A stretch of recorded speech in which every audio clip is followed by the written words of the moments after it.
ദൈവതിരുനാമത്തിന് മഹത്വം ഉണ്ടാകട്ടെ. ആദരണീയരായ വൈദിക ശ്രേഷ്ഠരെ, കർത്താവിൽ സ്നേഹമുള്ളവരെ, പരിശുദ്ധനായ പരിമല തിരുമേനിയുടെ ദിവ്യമായ സാന്നിധ്യത്താൽ പവിത്രമായി തീരുന്ന ഈ പരിശുദ്ധ ദേവാലയ അന്തരീക്ഷത്തിൽ വിശ്വാസ സംബന്ധമായി ക്ലാസ് എടുക്കുവാൻ അവസരം ലഭിച്ചത് വലിയ ഭാഗ്യമായി കരുതുകയും ദൈവത്തെ മഹത്വപ്പെടുത്തുകയും ചെയ്യുന്നു.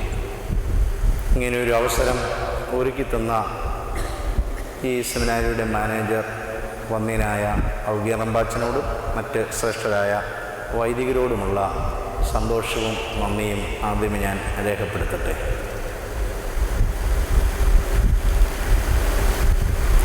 പരിശുദ്ധാത്മാവിൻ്റെ ദിവ്യമായ അനുഗ്രഹത്താലും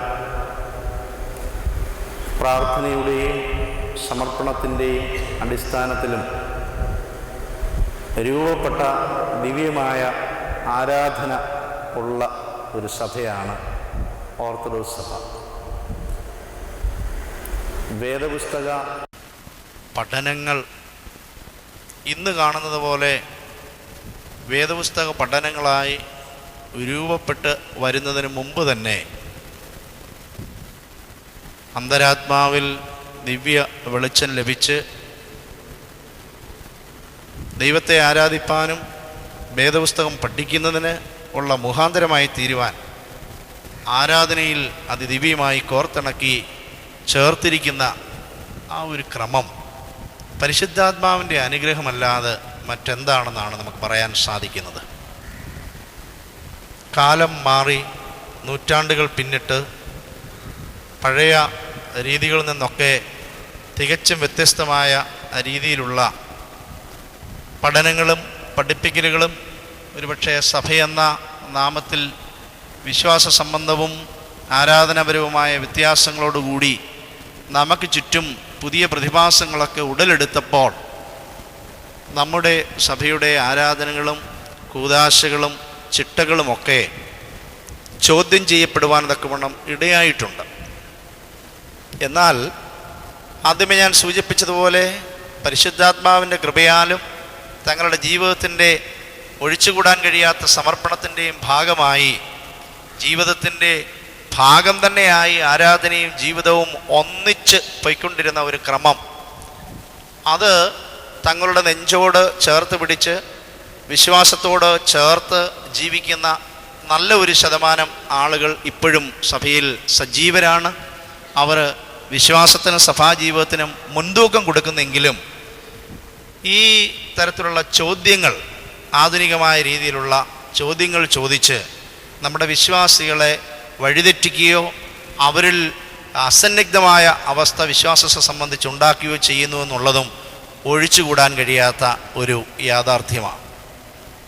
വിശ്വാസികളായ നാം എല്ലാം എന്നും ഓർത്തിരിക്കേണ്ട ഒരു വസ്തുതയാണല്ലോ, സഭാജീവിതത്തിൽ ആത്മീയ ജീവിതത്തിൽ വിശ്വാസികളായ നാം ഓരോരുത്തരും ആരാകുന്നു, നമ്മുടെ പദവികളും നമ്മുടെ ചുമതലകളും എന്താകുന്നു, ഇപ്പോൾ നമ്മുടെ അവസ്ഥ എന്ത്, ആത്യന്തികമായി നമ്മുടെ അവസ്ഥ എന്തായിത്തീരും.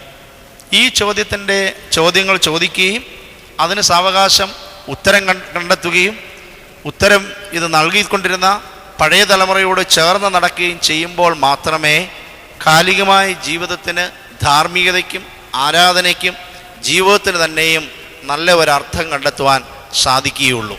തിരക്ക് പിടിച്ച നമ്മുടെ ജീവിതത്തിൻ്റെ ഇടയിലും സമ്മർദ്ദമേറുന്ന ജീവിത സാഹചര്യങ്ങളിലും അതിന് അല്പം സാവകാശം കിട്ടാതെ വരുമ്പോൾ മറ്റുള്ള ആളുകളുടെ ചോദ്യത്തിന് മുമ്പിൽ നമ്മൾ പകച്ചു പോവുകയോ അതിന് പിന്നാലെ പോവുകയോ ചെയ്യുന്നുവെന്നുള്ളത് ഒഴിച്ചുകൂടാൻ കഴിയാത്ത ഒരു യാഥാർത്ഥ്യമാണ്. പ്രിയമുള്ളവരെ, ഈ സുദിനത്തിൽ നമ്മൾ അനുഷ്ഠിക്കുകയും നമ്മൾ പ്രാപിക്കുകയും നമ്മൾ മുറുകെ പിടിക്കുകയും ചെയ്യുന്ന വിശ്വാസ സംബന്ധമായ കൂദാശപരമായ ആരാധനാ സംബന്ധമായ സഭാജീവിതത്തിൻ്റെ ഏറ്റവും മർമ്മപ്രധാനമായ ഒരു വിഷയത്തിൻ്റെ ഒരു ഭാഗം നിങ്ങളുമൊത്ത് ചിന്തിക്കുവാൻ തക്കവണ്ണം ഞാൻ കർത്താവിൽ ശരണപ്പെടുകയാണ്. ഇപ്പോൾ ഞാൻ സൂചിപ്പിച്ചത് വിശ്വാസികളായ നാം ആരാകുന്നു, നമ്മുടെ പദവികളും ചുമതലകളും എന്താകുന്നുവെന്നുള്ളത് ഒരു കൊച്ചു കുഞ്ഞിനെ സഭാജീവിതത്തിലേക്ക് സമർപ്പിക്കുമ്പോൾ മുതൽ തുടങ്ങുന്ന അർത്ഥപൂർണമായ ഒരു ചോദ്യമാണ്. അങ്ങനെ സമർപ്പിക്കുന്ന ആദ്യത്തെ കൂദാശയാണല്ലോ സ്നാനം എന്ന വിശുദ്ധ മാമോദീസ. സഭയുടെ കൂദാശകൾ 7 എണ്ണം കൊണ്ട് നിജപ്പെടുത്തിയിട്ടുണ്ടെങ്കിലും അതിൽ കൂടുതൽ കൂദാശകൾ നമ്മൾ ഓരോ വിശ്വാസികൾ അവരുടെ ജീവിതത്തിൽ പ്രാപിക്കുന്നുണ്ട്.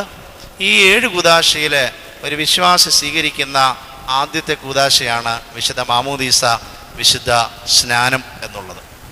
ഈ സ്നാനത്തിൻ്റെ തന്നെ 2 തരത്തിലുള്ള സ്നാനം ആദിമ സഭയിലും ഇപ്പോഴും നിലനിൽക്കുന്നുണ്ടെന്നുള്ളത് നമ്മൾ അറിഞ്ഞിരിക്കേണ്ടതാണ്. പലപ്പോഴും കോമണായി നമ്മൾ കാണുന്നത് ശിശുസ്നാനമാകിയാൽ ശിശുക്കൾക്ക് മാത്രമേ സഭയിൽ സ്നാനം നൽകുന്നുള്ളൂ എന്ന് നമ്മൾ പറയുകയും മനസ്സിലാക്കുകയും ചെയ്യുന്നു.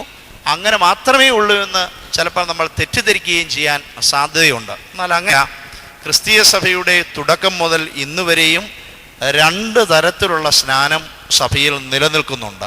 ഒന്ന് ശിശുക്കൾക്ക് നൽകുന്ന ശിശുസ്നാനം വിശുദ്ധ മാമോദീസ, അതുപോലെ തന്നെ മുതിർന്നവർക്ക് നൽകുന്ന സ്നാനവും ഉണ്ട്. അപ്പോൾ ഇൻഫൻറ്റ് ബാപ്റ്റിസവും അഡൽട്ട് ബാപ്റ്റിസവും, മുതിർന്നവർക്കുള്ള സ്നാനം മാമോദീസായും കുഞ്ഞുങ്ങൾക്കുള്ള സ്നാനവും സഭയിൽ അന്നു മുതൽ ഇന്ന് വരെയും നിലനിൽക്കുന്നുണ്ടെന്നുള്ളത് ആമുഖമായി നമ്മൾ ഓർത്തിരിക്കേണ്ടതാണ്. ശിശുക്കളുടെ സ്നാനത്തെ സംബന്ധിച്ച് നമ്മളൊക്കെ ശിശുവായിരുന്നപ്പോൾ ഒരുപക്ഷെ നമുക്കിന്നുള്ള ബുദ്ധിയും പ്രായവും അറിവും പരിജ്ഞാനവും ഒന്നുമില്ലാതെ നമ്മൾ സ്വീകരിച്ച കൂദാശയാണ്. ആ കൂദാശയ്ക്ക് ഉപോത്ബലകമുണ്ടോ, അത് അർത്ഥപൂർണമാണോ, അത് രക്ഷയ്ക്ക് നിദാനമാണോ എന്നുള്ള ചോദ്യമാണ് കാലികമായി നമ്മൾ കൺഫ്രണ്ട് ചെയ്യുന്നത്, നമ്മളെ ചോദിച്ച് നമ്മളെ സന്നിഗ്ധാവസ്ഥയിൽ എത്തിക്കുന്നത്. ആ ഒരു ചുറ്റുപാടിൽ അതിനെ സംബന്ധിച്ചുള്ള ചില വിശ്വാസ സംബന്ധമായും വേദപുസ്തകപരമായ തെളിവുകളും ചില സൂചനകളും നമ്മൾ മനസ്സിലാക്കിയിരിക്കണമെന്നാണ് ഞാൻ ആഗ്രഹിക്കുന്നത്. വിശ്വാസികളായ നമ്മുടെ ജീവിതത്തിൻ്റെ അടിസ്ഥാനം യേശുക്രിസ്തു പരസ്യ ശുശ്രൂഷയിൽ സ്വീകരിച്ചതും കർത്താവിൻ്റെ മനുഷ്യാവതാരത്തിൽ കാണിച്ചതുമായ പ്രവർത്തനങ്ങൾക്ക് അതുല്യമായ ഒരു സ്ഥാനമുണ്ട് നമ്മുടെ വിശ്വാസ ജീവിതത്തിൽ. ഒക്കുന്നിടത്തോളവും വിശ്വാസികളുടെ ജീവിതത്തിൻ്റെ ഓരോ മേഖലയിലും ക്രിസ്തുവിൻ്റെ ജീവിതവുമായി താതാത്മ്യപ്പെടുത്തുവാൻ തക്കവണ്ണം ശ്രമിക്കേണ്ടതാണ്. അങ്ങനെ ഒരു ശിശുവിന് സ്നാനം നൽകുവാൻ തക്കവണ്ണം ആഗ്രഹിക്കുമ്പോൾ യേശു ക്രിസ്തുവിന് ശിശുക്കളോടുണ്ടായിരുന്ന സമീപനം എന്താ, യേശു എന്തു ചെയ്തു എന്നുള്ളത് നമ്മൾ പ്രത്യേകമായി ഓർത്തിരിക്കേണ്ടതാണ്. അതുകൊണ്ട് ഏറ്റവും പ്രധാനമായും ശിശുസ്നാനത്തിൻ്റെ അടിസ്ഥാനം ശിശുക്കളോടുള്ള യേശുവിൻ്റെ സമീപനം എന്നുള്ളതും കൂടെയാണ്. ഇങ്ങനെ ക്ലാസ്സുകളോ ചോദ്യങ്ങളോ ചോദിച്ച് അതിൻ്റെ ഉത്തരം കണ്ടെത്തിയിട്ടല്ല ദൈവത്തിൻ്റെ പരിശുദ്ധാത്മാവിൻ്റെ കൃപയാൽ സഭയിൽ ഈ കൂദാശകൾ വന്നിട്ടുള്ളത്. ജീവിതത്തിൽ ഒഴിച്ചുകൂടാൻ കഴിയാത്ത യാഥാർത്ഥ്യമായി അത് ഇണങ്ങിച്ചേർന്ന് പരിണമിച്ച് വന്നിട്ടുള്ളതാണ്. എങ്കിലും ഇന്നത്തെ സമ്മർദ്ദം മൂലം ആ വേദഭാഗം നമ്മൾ ഒന്ന് പരിശോധിക്കേണ്ടതാണ്. വിശുദ്ധ മർക്കോസിൻ്റെ സുവിശേഷം 10-ാം അധ്യായം 13 മുതൽ 16 വരെയുള്ള വാക്യങ്ങൾ. വേദപുസ്തക അടിസ്ഥാനം നമ്മുടെ വിശ്വാസ ജീവിതത്തിൻ്റെ ഏറ്റവും അടിസ്ഥാനമായി തീരേണ്ടതാണ്. തീമത്തിയോസിന് എഴുതിയ ലേഖനം 2-ാം ലേഖനം 3-ാം അധ്യായത്തിൻ്റെ 16-ാം വാക്യത്തിൽ തീമത്തിയോസിനെ കുറിച്ച് പൗലോസ്ലീഹ പറയുന്നത് വളരെ ശ്രദ്ധേയമായ ഒരു കാര്യമാണ്. തീമത്തിയോസ് പൗലോസ്ലീഹായുടെ സന്തത സഹചാരിയാണ്. മിഷണറിയായി വളരെ വിശ്വാസത്തിൽ നിജപുത്രൻ എന്ന് വിളിക്കത്തക്ക രീതിയിൽ അടുത്തിടപഴകിയ പ്രിയപ്പെട്ട ശിഷ്യനാണ്.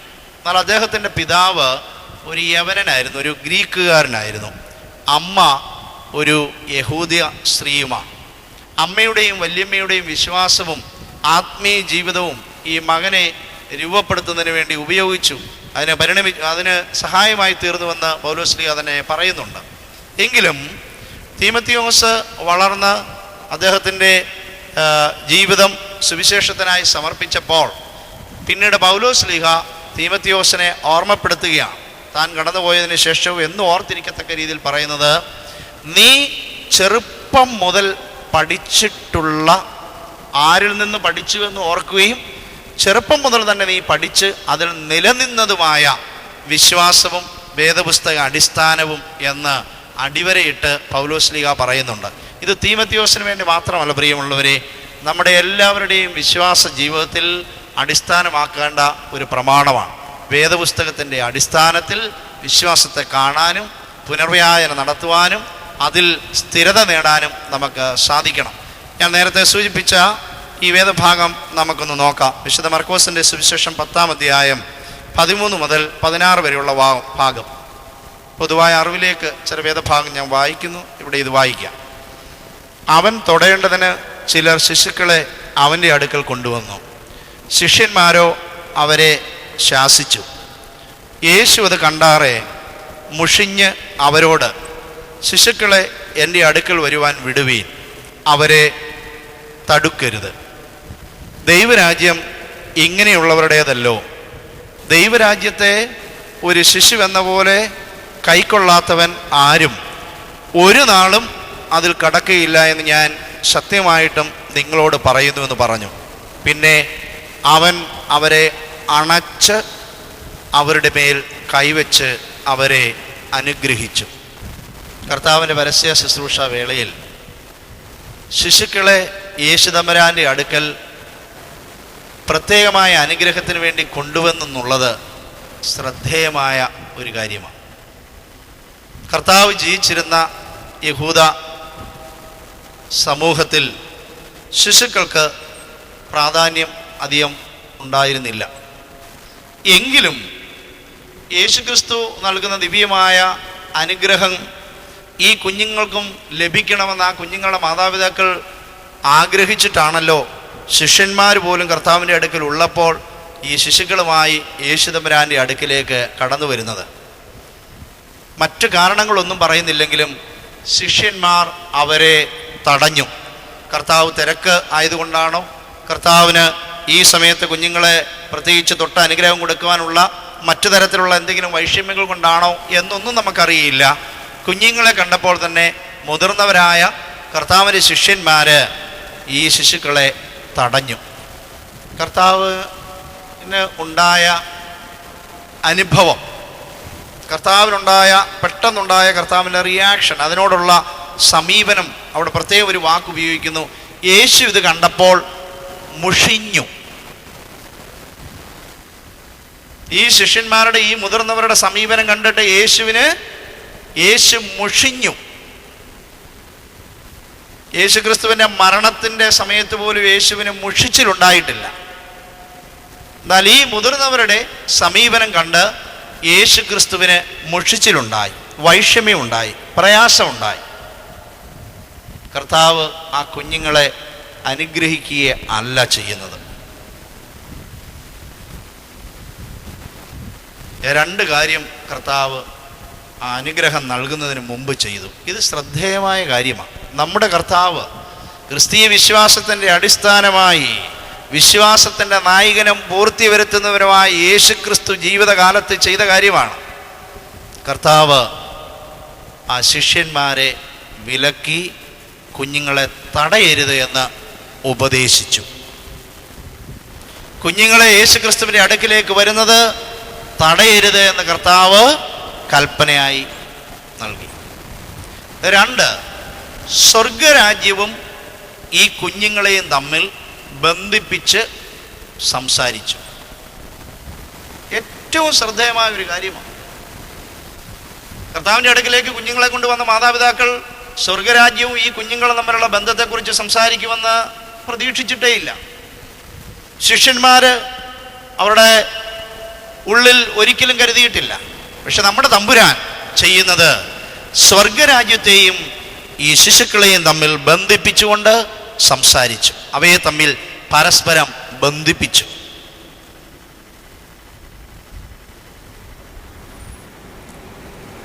സ്വർഗരാജ്യം ഈ ശിശുക്കളെ പോലെയുള്ളവരുടേതല്ലോ എന്ന് പറഞ്ഞു.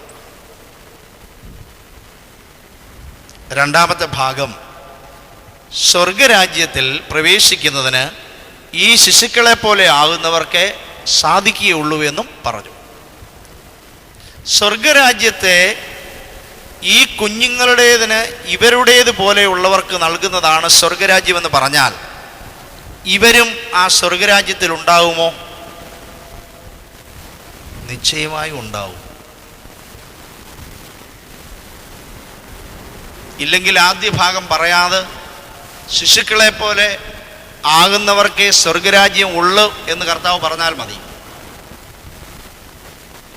അവിടെ ഈ ശിശുക്കളെ സ്വീകരിക്കുന്ന ഈ ശിശുക്കളെ പോലെ ഉള്ളവർക്കുള്ളതാണ് സ്വർഗരാജ്യം എന്ന് പറഞ്ഞു. ഈ ശിശുക്കൾക്കും അതിൽ പ്രവേശനമുണ്ട്.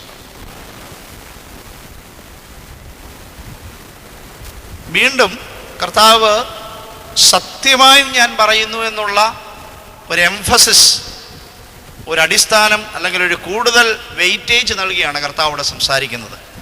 ഈ ശിശുക്കളെ സ്വീകരിക്കുന്നവർക്ക് മാത്രമേ സ്വർഗരാജ്യത്തെ പ്രവേശിക്കുവാൻ സാധിക്കുകയുള്ളൂ എന്ന് സത്യമായി ഞാൻ നിങ്ങളോട് പറയുന്നു. ഇതിനുശേഷം കർത്താവ് ആ ശിശുക്കളുടെ തലയിൽ കൈതൊട്ട് അവരെ കൈവച്ചവരെ അനുഗ്രഹിച്ചു. യേശുവിനെ അവൻ തൊടേണ്ടതിനെന്നേ പറഞ്ഞിട്ടുള്ളൂ ആദ്യമേ. മാതാപിതാക്കൾ അത് പ്രതീക്ഷിച്ചാവാം. പക്ഷേ യേശു അവരുടെ നെറുകയിൽ അവരുടെ ശിരസിൽ കൈവച്ച് ആ കുഞ്ഞുങ്ങളെ അനുഗ്രഹിക്കുകയും ചെയ്തു. പ്രിയമുള്ളവരെ, ശിശുക്കളുടെ സ്നാനവും ഇതും തമ്മിലുള്ള ബന്ധം എന്ത് എന്നും കൂടെ നമ്മൾ ചിന്തിക്കേണ്ടതാണ്. എന്തിന് സ്നാനം ഏൽക്കുന്നു? ക്രിസ്തീയ ജീവിതത്തിൽ മാമോദീസ അല്ലെങ്കിൽ സ്നാനം ഏൽക്കേണ്ടതിൻ്റെ ആവശ്യം എന്ത്?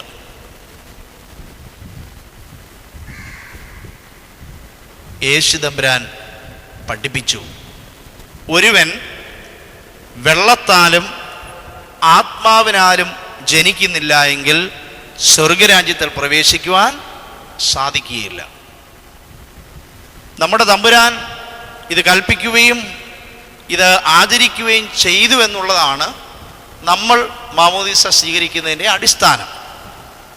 പ്രായമുള്ള പണ്ഡിതനായ നീക്കോദിമോസ് എന്ന് പറയുന്ന വ്യക്തി കർത്താവിൻ്റെ അടുക്കൽ വന്ന് സംവാദം നടത്തുമ്പോൾ കർത്താവ് പറയുന്നതാണ്, ഒരുവൻ വെള്ളത്താലും ആത്മാവിനാലും ജനിക്കുന്നില്ല എങ്കിൽ സ്വർഗരാജ്യത്തിൽ പ്രവേശിക്കുവാൻ സാധിക്കുകയില്ല. ബുദ്ധിമാനും മുതിർന്നവനുമായ ഈ വ്യക്തി കർത്താവിനോട് ചോദിക്കുകയാണ്, എങ്ങനെ അങ്ങനെ വീണ്ടും ജനിക്കാൻ സാധിക്കും? വീണ്ടും ജനനം വേണം. ഞാനിപ്പോൾ പ്രായമുള്ള വ്യക്തിയാണ്, ഞാനിനി വീണ്ടും അമ്മയുടെ ഉദരത്തിലേക്ക് പോയി അവിടെ നിന്ന് വീണ്ടും ജനിച്ചു വരുന്നതാണോ രണ്ടാം ജനനം? കർത്താവ് പറയുകയാണ്, നീ ഇസ്രായേലിൻ്റെ ഉപദേഷ്ടാവായിരുന്നിട്ടും നീ ഇത് അറിയുന്നില്ലയോ? പ്രിയമുള്ളവരെ, പാണ്ഡിത്യം മൂലമോ നമ്മുടെ പ്രായം മൂലമോ നമ്മുടെ ബുദ്ധിയുടെ ഒരു ശ്രമം മൂലമോ മനസ്സിലാക്കാൻ കഴിയാത്ത അദൃശ്യവും ഏറ്റവും നിഗൂഢവുമായ ഒരു തലം മാമോദീസായ്ക്കുണ്ട്. അത് യേശു തമ്പുരാൻ പറയുകയാണ്, നിനക്കിത് മനസ്സിലാക്കാൻ സാധിക്കുകയില്ല. സ്വർഗത്തിലുള്ളതാണിത്. ഇത് നിന്നോട് പറഞ്ഞാൽ നിനക്ക് മനസ്സിലാക്കാൻ സാധിക്കുകയില്ല. ഭൂമിയിലുള്ള കാര്യം പറഞ്ഞാൽ പോലും നിനക്ക് മനസ്സിലാക്കാൻ സാധിക്കുകയില്ല. എങ്കിലും സ്വർഗത്തിലുള്ളത് നിന്നോട് പറഞ്ഞാൽ നിനക്ക് എങ്ങനെ ഇത് മനസ്സിലാക്കാൻ തക്കവണ്ണം സാധിക്കും? പ്രിയമുള്ളവരെ, അപ്പോൾ സ്വർഗരാജ്യത്തിലേക്കുള്ള പ്രവേശനം, നിത്യജീവനിലെ പ്രാപിക്കുവാനുള്ള മാർഗം, രക്ഷയുടെ നിദാനമായി ക്രിസ്തീയ മാമോദീസ സ്നാനം അടിസ്ഥാനമായിട്ടുണ്ട് എന്നുള്ളത് നമ്മൾ ഓർത്തിരിക്കേണ്ടതാണ്. ഈ വാക്കുകളെല്ലാം ഒന്നിന് പകരം മറ്റു വാക്കുകൾ ഉപയോഗിക്കുന്നതാണ്. സ്വർഗരാജ്യം, പറുദീസ, നിത്യജീവൻ, നിത്യരാജ്യം, രക്ഷ, ഇതെല്ലാം പാരലൽ വേർഡ്സാണ്. ഇതെല്ലാം തുല്യമായ പദങ്ങളാണ്. ഒരു പദം ഉപയോഗിക്കുന്നിടത്ത് മറ്റു പദങ്ങളിൽ ചേർത്ത് ചിന്തിക്കുന്നതിൻ്റെ അർത്ഥം കൂടെ അവിടെ വരും. സ്വർഗരാജ്യവും ശിശുക്കളെ സ്വീകരിക്കുന്നതും തമ്മിൽ കർത്താവ് ബന്ധിപ്പിച്ചു.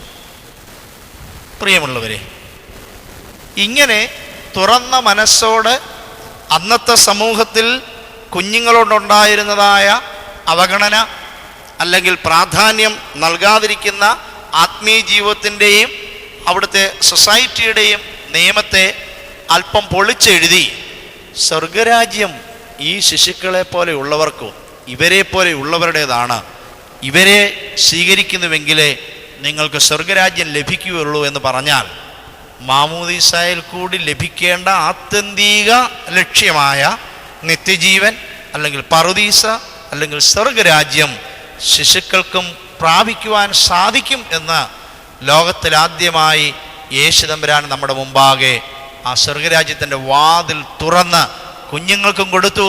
നമ്മളെയും പഠിപ്പിച്ചു. നമ്മുടെ തെറ്റിദ്ധാരണകളെയും നമ്മുടെ ബുദ്ധിയുടെയും അവരെ ഉൾക്കൊള്ളുവാനുള്ള വൈഷമ്യത്തെയും കർത്താവ് തിരുത്തുകയും ചെയ്തു എന്നുള്ളത് ശ്രദ്ധേയമായ കാര്യമാണ്.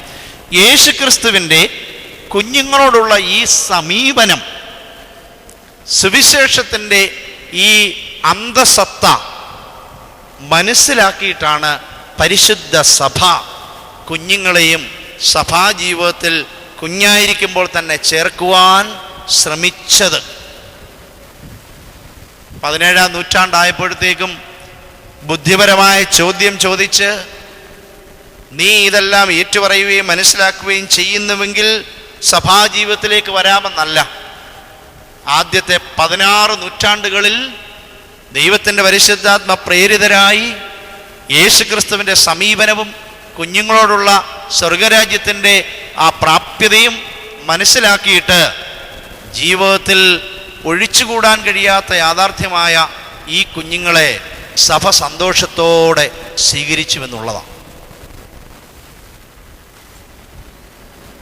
ഈ വേദഭാഗത്തെ അടിസ്ഥാനപ്പെടുത്തി ഞാൻ പറയാൻ ആഗ്രഹിച്ചത് യേശുക്രിസ്തുവിന് ശിശുക്കളോടുണ്ടായിരുന്ന സമീപനത്തെ, മനോഭാവത്തെ, അവർക്ക് കൊടുത്ത അനുഗ്രഹത്തെ, അവരെ സ്പർശിച്ച് അവരുടെ തലയിൽ കൈവച്ച് അനുഗ്രഹിച്ച ഈ അനുഗ്രഹം അതിന്നും തുടരുന്നുണ്ട്.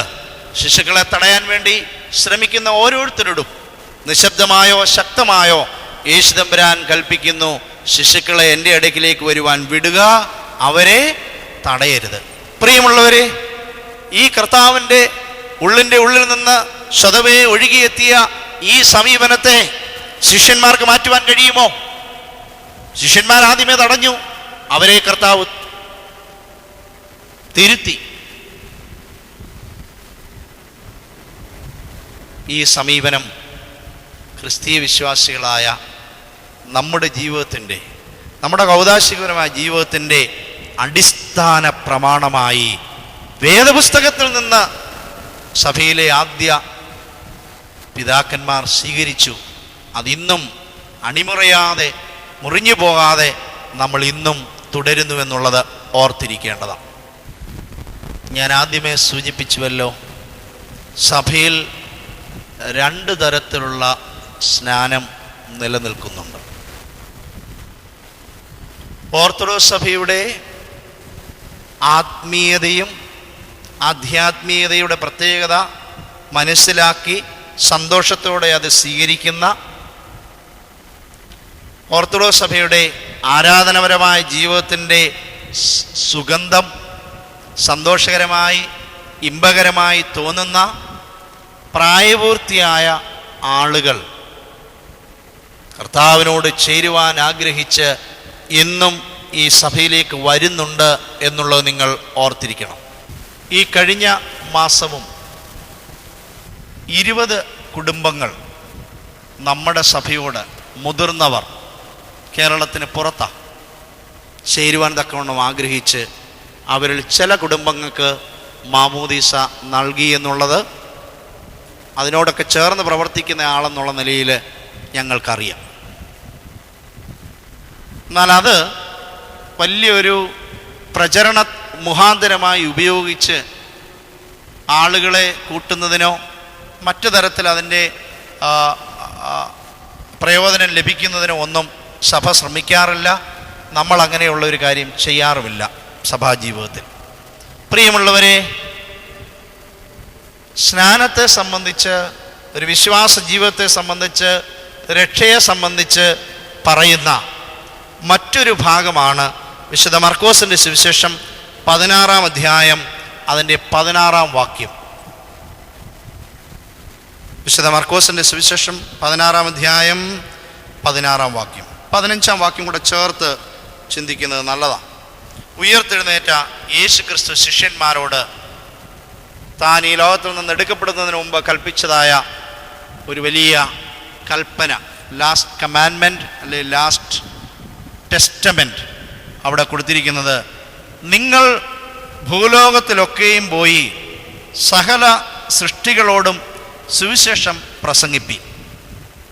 വിശ്വസിക്കുകയും സ്നാനമേൽക്കുകയും ചെയ്യുന്നവൻ രക്ഷിക്കപ്പെടും, വിശ്വസിക്കാത്തവൻ ശിക്ഷാവിധിയിൽ അകപ്പെടും.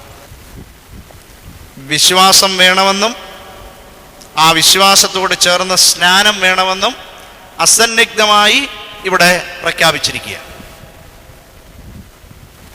പ്രിയമുള്ളവരെ, നമ്മൾ അറിഞ്ഞിരിക്കേണ്ട ഒരു വസ്തുത ഇതുമായി ബന്ധപ്പെട്ടുള്ളത്, കർത്താവിൻ്റെ ശിഷ്യന്മാർ കർത്താവിൻ്റെ കാലഘട്ടത്തിലും സ്നാനം നൽകിയിട്ടുണ്ട്. കർത്താവിൻ്റെ ഉയിർത്തെഴുന്നേൽപ്പിന് ശേഷം ഈ ആജ്ഞ അനുസരിച്ച് പോയി പ്രസംഗിക്കുകയും സ്നാനം കഴിപ്പിക്കുകയും ചെയ്തിട്ടുള്ളത് ശിശുക്കളെക്കാൾ കൂടുതലും മുതിർന്നവരെയാണ്, പ്രായമുള്ളവരെയാണെന്നുള്ളത് സത്യമായ കാര്യമാണ്. അതിന് ചരിത്രപരമായും ഒരടിസ്ഥാനമുണ്ട്. 2000 വർഷങ്ങൾക്ക് മുമ്പ് ചരിത്രത്തിലെ ഒരു പ്രത്യേകമായ നിർണായകമായ ഘട്ടത്തിൽ, ഒരു ഹിസ്റ്റോറിക്കൽ പോയിന്റിലാണ്, ഒരു പർട്ടിക്കുലർ ടൈമിലാണ് ഇന്ന് നമ്മൾ കാണുന്നത് പോലെ ക്രിസ്തുമതം അതിൻ്റെ ആചാര അനുഷ്ഠാനങ്ങളുടെ വൈവിധ്യത്തോടും പ്രത്യേകതയോടും കൂടി ലോകത്തിൽ ഉണ്ടായത്. അങ്ങനെ ഉണ്ടാകുമ്പോൾ കുഞ്ഞുങ്ങളിൽ നിന്ന് തുടങ്ങി സഭ മുകളിലോട്ട് വരികയല്ല ചെയ്യുന്നത്. മുതിർന്നവരോട് പ്രസംഗിച്ച് അവർ മനസാക്ഷിക്കുത്ത് മൂലം ഞങ്ങൾ എന്ത് ചെയ്യണമെന്ന് ചോദിക്കുകയും സ്നാനമേൽക്കുകയും ചെയ്ത് സഭ ശക്തിപ്പെട്ടു വരികയാണ് ചെയ്യുന്നത്. അതുകൊണ്ട് ഇപ്പോൾ ഇവിടെ വായിച്ച വേദഭാഗം കൂടുതലും മുതിർന്നവർക്ക് ഉള്ളതാണെന്നുള്ളത് സത്യമായ കാര്യമാണ്. വിശ്വസിക്കുകയും സ്നാനമേൽക്കുകയും ചെയ്യുന്നത് മുതിർന്നവർക്ക് മാത്രമേ ആ രീതിയിൽ ചെയ്യുവാൻ തക്കവണ്ണം സാധിക്കുകയുള്ളൂ. ഇത് കർത്താവിൻ്റെ കാലഘട്ടത്തിൽ ജീവിച്ചിരുന്ന തലമുറയുടെ, ക്രിസ്തീയ മതത്തിൻ്റെ 1ാം തലമുറയിൽപ്പെട്ട ഫസ്റ്റ് ജനറേഷനോട് നൽകുന്ന ഒരു നിർദ്ദേശമാണ്. എന്നാൽ ഇങ്ങനെ പ്രസംഗം കേൾക്കുകയും മാനസാന്തരപ്പെടുകയും വിശ്വാസം ഏറ്റുപറയുകയും സ്നാനമേൽക്കുകയും ചെയ്ത വിശ്വാസികളുടെ ജനിക്കുന്ന കുഞ്ഞുങ്ങൾ വീണ്ടും പ്രായമാകുന്നത് വരെ, തിരിച്ചറിവാകുന്നത് വരെ അവരെ സഭയിൽ നിലനിർത്തുകയും അവർ ഈ വിശ്വാസം അവരുടെ നാവുകൊണ്ട് ഏറ്റുപറഞ്ഞ കർത്താവിനെ സ്വീകരിക്കുകയും ചെയ്യണമോ എന്നതാണ് ഏറ്റവും മർമ്മപ്രധാനമായ ചോദ്യം. കർത്താവിൻ്റെ സ്വർഗാരോഹണത്തിന് ശേഷം ഉള്ള സഭയുടെ ഇമ്മീഡിയറ്റായ പെട്ടെന്നുള്ള സഭയുടെ ചുമതല മുതിർന്നവരോട് സുവിശേഷം പ്രസംഗിച്ച് അവരെ മാനസാന്തരപ്പെടുത്തി സഭയുടെ ഭാഗമാക്കി തീർക്കുക എന്നുള്ളതാണ്.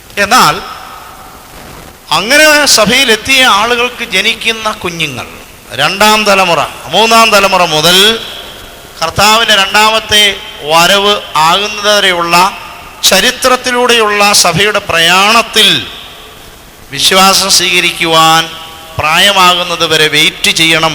അതുകൊണ്ട് അവർ തടസ്സമായി അത് നിൽക്കട്ടെ എന്ന് പറയുന്നത് കർത്താവ് സ്വീകരിച്ച കുഞ്ഞുങ്ങളോട് കാണിച്ച സമീപനത്തിൻ്റെ വിപരീതമാണ്. അതുകൊണ്ട് വിശ്വാസികൾക്ക് ജനിക്കുന്ന കുഞ്ഞുങ്ങളെ സ്നാനപ്പെടുത്തുക എന്നുള്ളത് ആ കുഞ്ഞുങ്ങളുടെ മാതാപിതാക്കളുടെ ധാർമ്മികമായ ചുമതല, അവർ ഉൾപ്പെടുന്നതായ പരിശുദ്ധ സഭയുടെ ജീവിതം തന്നെയാണ്. ആവശ്യമല്ല, ജീവിതമാണ്. ആ കുഞ്ഞുങ്ങളെയും കൂടെ കൂട്ടിച്ചേർക്കാതെ സഭയില്ല. സഭയ്ക്ക് ആ കുഞ്ഞുങ്ങളെ മാറ്റി നിർത്തിയിട്ട് സഭാ ജീവിതം മുന്നോട്ട് കൊണ്ടുപോകാൻ സാധിക്കുകയില്ല. അത്രമാത്രം കുഞ്ഞുങ്ങളോടുള്ള സമീപനവും കുഞ്ഞുങ്ങളുടെ സ്ഥാനവും കർത്താവ് സ്വീകരിച്ച സമീപനം അനുസരിച്ച് സഭയിൽ അടിസ്ഥാനമുള്ളതാണ്. അതുകൊണ്ട് എന്നെ കേൾക്കുന്ന സർവരുമേ, വിശുദ്ധ മർക്കോസിൻ്റെ സുവിശേഷം 16-ാം അധ്യായം 16-ാം വാക്യം എടുത്തുകൊണ്ട് അത് സ്വീകരിച്ചെങ്കിൽ മാത്രമേ സ്നാനമേൽക്കുവാൻ സാധിക്കുകയുള്ളൂ എന്ന് പറയുന്നത് മുതിർന്നവരുടെ സ്നാനത്തിന് ഇപ്പോഴും അടിസ്ഥാനമാണ്. അങ്ങനെ ചെയ്യുന്നത് തെറ്റില്ല. എന്നാൽ ക്രിസ്തീയ മാതാപിതാക്കളായി തീരുകയും അവർക്ക് ജനിക്കുകയും ചെയ്ത കുഞ്ഞുങ്ങളെ സംബന്ധിച്ച് ഈ വേദഭാഗം മാത്രം അതിൻ്റെ ഏറ്റവും പ്രധാനമായ അടിസ്ഥാനമാക്കുന്നത് തെറ്റാണ് എന്നുള്ളത് സംശയമില്ലാത്ത കാര്യമാണ്. പ്രിയമുള്ളവരെ, വിശ്വസിക്കുകയും സ്നാനമേൽക്കുകയും ചെയ്യുന്നവൻ രക്ഷിക്കപ്പെടും. വിശ്വാസം കൂടാതെ സ്നാനമേൽക്കുവാൻ ആർക്കും സാധിക്കുകയില്ല. വിശ്വാസം കൂടാതെ സ്നാനം സഭയിൽ നൽകുകയുമില്ല. ആ വിശ്വാസം ആരുടെ വിശ്വാസം, എന്താണ് ആ വിശ്വാസം എന്ന് നാം ഒന്ന് നോക്കണം. ചിലപ്പോഴെങ്കിലുമൊക്കെ നമ്മൾ ചിന്തിക്കുന്നതാണെങ്കിലും വളരെ ശ്രദ്ധേയമായി ഒരു വേദഭാഗം നമ്മളൊന്ന് നോക്കേണ്ടതാണ്. ഒരു വ്യക്തിയുടെ യേശുക്രിസ്തുവിലുള്ള വിശ്വാസം, ക്രിസ്തീയ വിശ്വാസം അദ്ദേഹത്തെ രക്ഷയിലേക്ക്, രക്ഷയുടെ മറ്റ് പദങ്ങളായ നിത്യജീവനിലേക്ക്, പറുദീസയിലേക്ക്, സ്വർഗരാജ്യത്തിലേക്ക് പ്രവേശിക്കുവാൻ അർഹത നൽകുന്നു, കാരണമായി തീരുന്നു. എന്നാൽ ആ വിശ്വാസിയുടേതല്ലാത്ത വിശ്വാസം മൂലവും ഒരു വ്യക്തിയെ രക്ഷയിലേക്ക് നയിക്കാം. സുവിശേഷ വേദഭാഗത്ത് തന്നെ അതിനുള്ള ഒരു തെളിവുണ്ട്. അതുപോലെ തന്നെ പരിശുദ്ധനായ പൗലോസ് ശ്ലീഹ കൊരിന്ത്യർക്ക് എഴുതുന്ന 1-ാം ലേഖനത്തിലും പറയുന്നുണ്ടല്ലോ, മിശ്ര വിവാഹത്തെ സംബന്ധിച്ച്, കുടുംബജീവിതത്തെ സംബന്ധിച്ച് പറയുമ്പോഴും വിശ്വാസിയായ ഭാര്യ മൂലം അവിശ്വാസിയായ ഭാര്യയ്ക്ക് രക്ഷയുണ്ടാകുന്നതും വിശ്വാസിയായ ഭാര്യ നിമിത്തം അവിശ്വാസിയായ ഭർത്താവിന് രക്ഷയുണ്ടാകുന്നതിനെ സംബന്ധിച്ചും പറയുന്നുണ്ട്. നമുക്ക് സുവിശേഷത്തിൽ യേശുക്രിസ്തുവിൻ്റെ പരസ്യ ശുശ്രൂഷയിൽ നടന്ന ഒരു സംഭവം അല്പമായി ഒന്ന് നോക്കാം. വിശുദ്ധ മത്തായിയുടെ സുവിശേഷം 9-ാം അധ്യായം 2 മുതൽ 8 വരെയുള്ള വേദഭാഗത്തും, വിശുദ്ധ മർക്കോസിൻ്റെ സുവിശേഷം 2-ാം അധ്യായം 1 മുതൽ 12 വരെയുള്ള വേദഭാഗത്തും, വിശുദ്ധ ലൂക്കോസിൻ്റെ സുവിശേഷം 5-ാം അധ്യായം 17 മുതൽ 26 വരെയുള്ള വേദഭാഗത്തും രേഖപ്പെടുത്തിയിരിക്കുന്ന പക്ഷവാതക്കാരനായ രോഗിയുടെ സൗഖ്യവും പാപമോചനവും നമ്മളൊന്ന് നോക്കേണ്ടതാണ്. യേശുക്രിസ്തു പഠിപ്പിച്ചുകൊണ്ടിരിക്കുന്ന സന്ദർഭത്തിൽ ആളുകൾ തിങ്ങിക്കൂടി അവൻ്റെ ഉപദേശങ്ങൾ ശ്രദ്ധിച്ചുകൊണ്ടിരിക്കുക. ഒരു ഭവനത്തിലാണ്.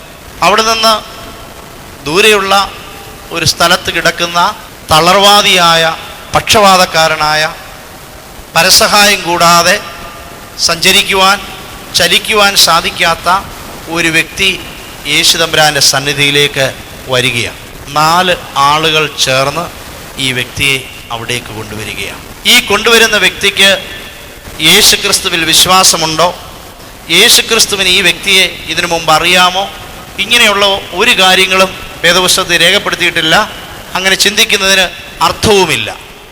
എങ്കിലും കർത്താവിരിക്കുന്ന ആ വീടിൻ്റെ മുകൾ ഭാഗം പൊളിച്ചു മാറ്റി ആളുകളുടെ സാന്നിധ്യത്തിൽ അവർക്ക് പ്രയാസമുണ്ടാക്കാതെ വളരെ ക്ലേശം സഹിച്ച് കഷ്ടപ്പെട്ട് യേശുതമ്പുരാൻ്റെ മുമ്പിലേക്ക് ഈ തളർവാദ രോഗിയെ അവർ സമർപ്പിക്കുകയാണ് ചെയ്യുന്നത്. യേശുതമ്പുരാൻ ചെയ്തതെന്താ? യേശുതമ്പുരാൻ പ്രവർത്തിച്ചത് സുവിശേഷകന്മാർ രേഖപ്പെടുത്തി നമുക്ക് തന്നിരിക്കുന്നു. പരിശുദ്ധാത്മ കൃപമൂലം അവിടെ പറയുന്നു, അവൻ അവരുടെ വിശ്വാസം കണ്ട് ആ തളർവാദ രോഗിയോട്, ആ പക്ഷവാതക്കാരനോട് ഇപ്രകാരം പറഞ്ഞു, മകനെ, നിന്റെ പാപങ്ങൾ മോചിച്ചു തന്നിരിക്കുന്നു. ഇത് വളരെ ശ്രദ്ധേയമായ, നമ്മുടെ ശ്രദ്ധയെ ആകർഷിക്കേണ്ട, നമ്മൾ പഠിക്കേണ്ട ഒരു വേദഭാഗമാണ്. യേശുക്രിസ്തു ഈ രോഗിയെ ആദ്യമേ സൗഖ്യപ്പെടുത്തുകയല്ല, സൗഖ്യപ്പെടുത്തുകയാണ് ചെയ്യുന്നത്. നിനക്ക് സൗഖ്യമുണ്ടാകട്ടെ എന്ന് കൽപ്പിക്കുകയല്ല ചെയ്യുന്നത്. നേരെ മറിച്ച് ആ രോഗിയോട് കർത്താവ് പറയുന്നത്, നിന്റെ പാപങ്ങൾ മോചിക്കപ്പെട്ടിരിക്കുന്നു. വേദഭാഗം, ഈ വേദഭാഗവും സുവിശേഷ ഭാഗങ്ങളും നമ്മൾ പഠിക്കാൻ ശ്രമിക്കുമ്പോൾ നമുക്ക് മനസ്സിലാകും, രോഗവും പാപവും തമ്മിൽ ബന്ധമുണ്ട്. അതുകൊണ്ട് രോഗികളായ വ്യക്തികളെ യേശുക്രിസ്തു സൗഖ്യപ്പെടുത്തുമ്പോൾ അതിനടിസ്ഥാനമായ പാപത്തെ കൂടെ സൗഖ്യപ്പെടുത്തി, പാപത്തെ കൂടെ ഉന്മൂലനം ചെയ്താണ് രോഗസൗഖ്യം പ്രദാനം ചെയ്യുന്നത്. പ്രിയമുള്ളവരെ, എങ്കിലും കർത്താവ് ചെയ്ത ഈ പ്രവർത്തനത്തിനെ ആരോപണം ഉന്നയിക്കപ്പെടുമ്പോൾ കർത്താവ് സൗഖ്യദാനത്തിൻ്റെ പ്രകടമായ, വളരെ കാണത്തക്ക രീതിയിലുള്ള ദൃശ്യമായ ഒരു തലം കൂടെ കർത്താവ് ഉടനെ തന്നെ നൽകുന്നുണ്ട്. അങ്ങനെയല്ല ആരംഭത്തിൽ ചെയ്യുന്നത്. ആരംഭത്തിൽ ചെയ്യുന്നതിനെ കുറിച്ച് വേദഭാഗത്ത് പറയുന്നു, അവൻ അവരുടെ വിശ്വാസം കണ്ടിട്ട് ഈ പക്ഷപാതക്കാരനോട്, മകനെ, നിന്റെ പാപങ്ങൾ മോചിച്ചിരിക്കുന്നുവെന്ന് പറഞ്ഞു. പ്രിയമുള്ളവരെ, ഈ പാപങ്ങൾ മോചിക്കപ്പെട്ടിരിക്കുന്ന അവസ്ഥയ്ക്കാണ് രക്ഷ എന്ന് പറയുന്നത്. പാപങ്ങൾ മോചിക്കപ്പെട്ടിരിക്കുന്ന അവസ്ഥയിലാണ് സ്വർഗരാജ്യത്തിലേക്ക് പ്രവേശനം ലഭിക്കുന്നത്. പാപങ്ങൾ മോചിക്കപ്പെട്ടിരിക്കുന്ന അവസ്ഥയിലാണ് നിത്യജീവൻ പ്രാപിക്കുന്നത്. മൂല ഭാഷയിൽ, ഈ പുതിയ നിയമം സുവിശേഷങ്ങൾ എഴുതിയിരിക്കുന്നതായ ഭാഷയിൽ, ഗ്രീക്ക് ഭാഷയിൽ പാപങ്ങൾ മോചിക്കുന്നു എന്നതിന് ഉപയോഗിക്കുന്നത് അഫസസ് എന്നുള്ള ഒരു വാക്കാണ്. ഫൊർഗീവ്നെസ് എന്ന് ഇംഗ്ലീഷിൽ ട്രാൻസ്ലേറ്റ് ചെയ്തിട്ടുള്ള അഫേസിസ് എന്നുള്ളൊരു വാക്കാണ് ഉപയോഗിക്കുന്നത്. അതിൻ്റെ അർത്ഥം സെറ്റിംഗ് ഫ്രീ, സെറ്റ് ഫ്രീ, സ്വതന്ത്രനാക്കുക എന്നുള്ളതാണ്. പാപത്തിൻ്റെ ആ കെട്ടിൽ നിന്ന് ഈ വ്യക്തിയെ സ്വതന്ത്രനാക്കി.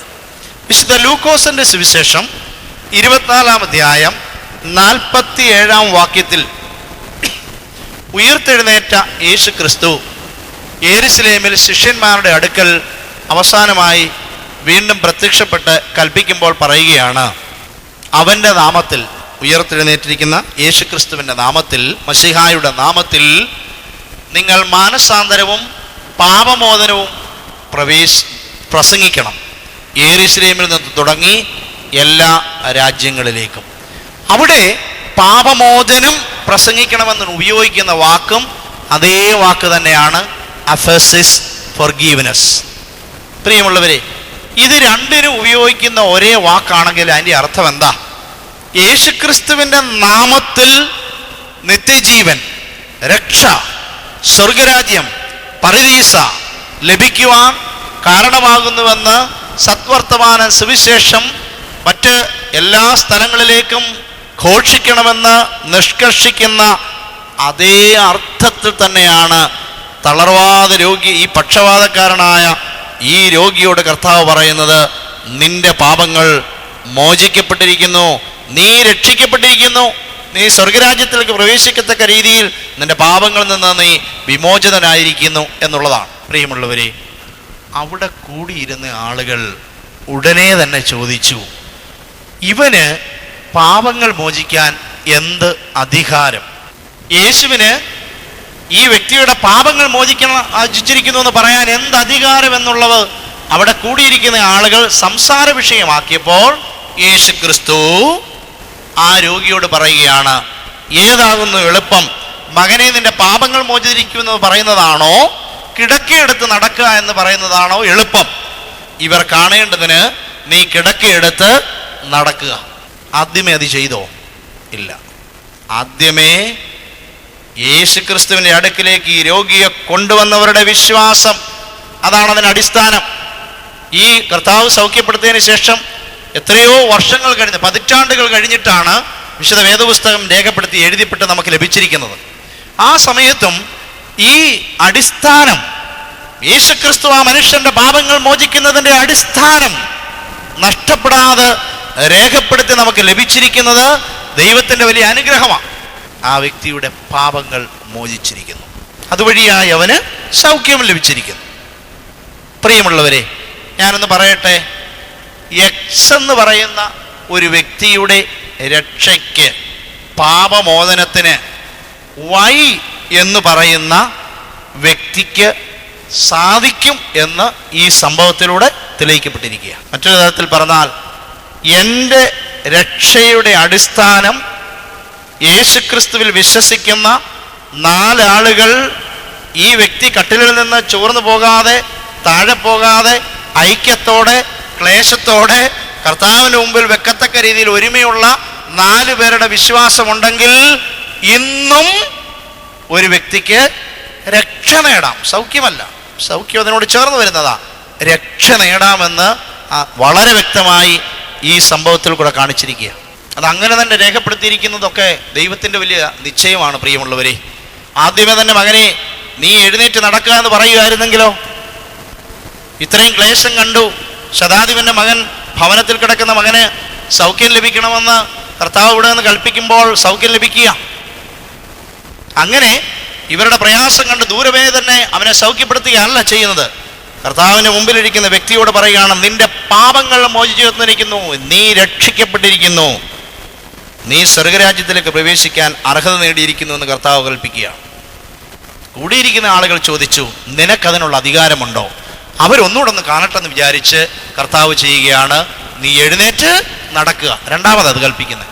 പ്രിയമുള്ളവരെ, ഇന്നും ഒരു കുഞ്ഞിനെ മാമോദീസ കൊടുക്കുമ്പോൾ ഉണ്ടാകുന്ന ഒരു പ്രത്യേകത തടസ്സമോ കുറവോ അല്ല. തടസ്സമോ കുറവോ ആണെന്ന് ചിത്രീകരിക്കരുത് പ്രിയമുള്ളവരെ. കുഞ്ഞിനെ കുഞ്ഞായി സ്വീകരിക്കുവാൻ കഴിയുന്ന മനോഭാവം. ആദ്യമേ ഞാൻ സൂചിപ്പിച്ച വേദഭാഗത്ത് കർത്താവ് അതാണ് പറയുന്നത്, സ്വർഗരാജ്യത്തെ ഈ ശിശുവിനെ എന്നതുപോലെ സ്വീകരിക്കാത്തവൻ ഒരു നാളും സ്വർഗത്തിൽ കടക്കില്ല എന്ന് ഞാൻ സത്യമായി നിങ്ങളോട് പറയുന്നു എന്ന് പറഞ്ഞ ആ കർത്താവിൻ്റെ മനോഭാവം തന്നെയാണ്. പ്രിയമുള്ളവരെ, ക്രിസ്തീയ സഭയിലാണ് ഈ കുഞ്ഞിനെ മാമോദീസ മുക്കുന്നത്. ക്രിസ്തീയ സഭയുടെ ഏറ്റവും അടിസ്ഥാനം, ക്രിസ്തീയ സഭയ്ക്ക് വിശ്വാസമുള്ളത് യേശുക്രിസ്തുവിലാണ്. യേശുക്രിസ്തുവിനല്ലാതെ വിശ്വാസം അർപ്പിച്ചിട്ടുള്ള എത്രയോ ജനതതികൾ നമുക്ക് ചുറ്റുമുണ്ട്. അവിടെയല്ല ഈ കുഞ്ഞിനെ മാമോദീസ കൊടുക്കുന്നത്. വിശ്വാസമുള്ള പരിശുദ്ധ സഭയിൽ അതൊന്നാമത്തെ ആളാണ്.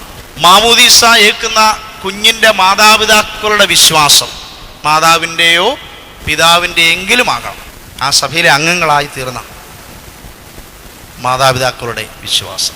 ഈ കുഞ്ഞിനെ മാമോദീസ മുക്കുമ്പോൾ കുഞ്ഞിന് വേണ്ടി വിശ്വാസം ഏറ്റുപറയുന്ന തലത്തൊട്ട അപ്പൻ്റെയോ അമ്മയുടെയോ ഗോഡ് ഫാദറിൻ്റെയോ ഗോഡ് മദറിൻ്റെയോ വിശ്വാസം ഈ കൂദാശ അർപ്പിക്കുമ്പോൾ അതിന് സാക്ഷികളായി തീരുന്ന സഭയിലെ ആരാധനാ സമൂഹത്തിൻ്റെ വിശ്വാസ സമൂഹത്തിൻ്റെ വിശ്വാസം.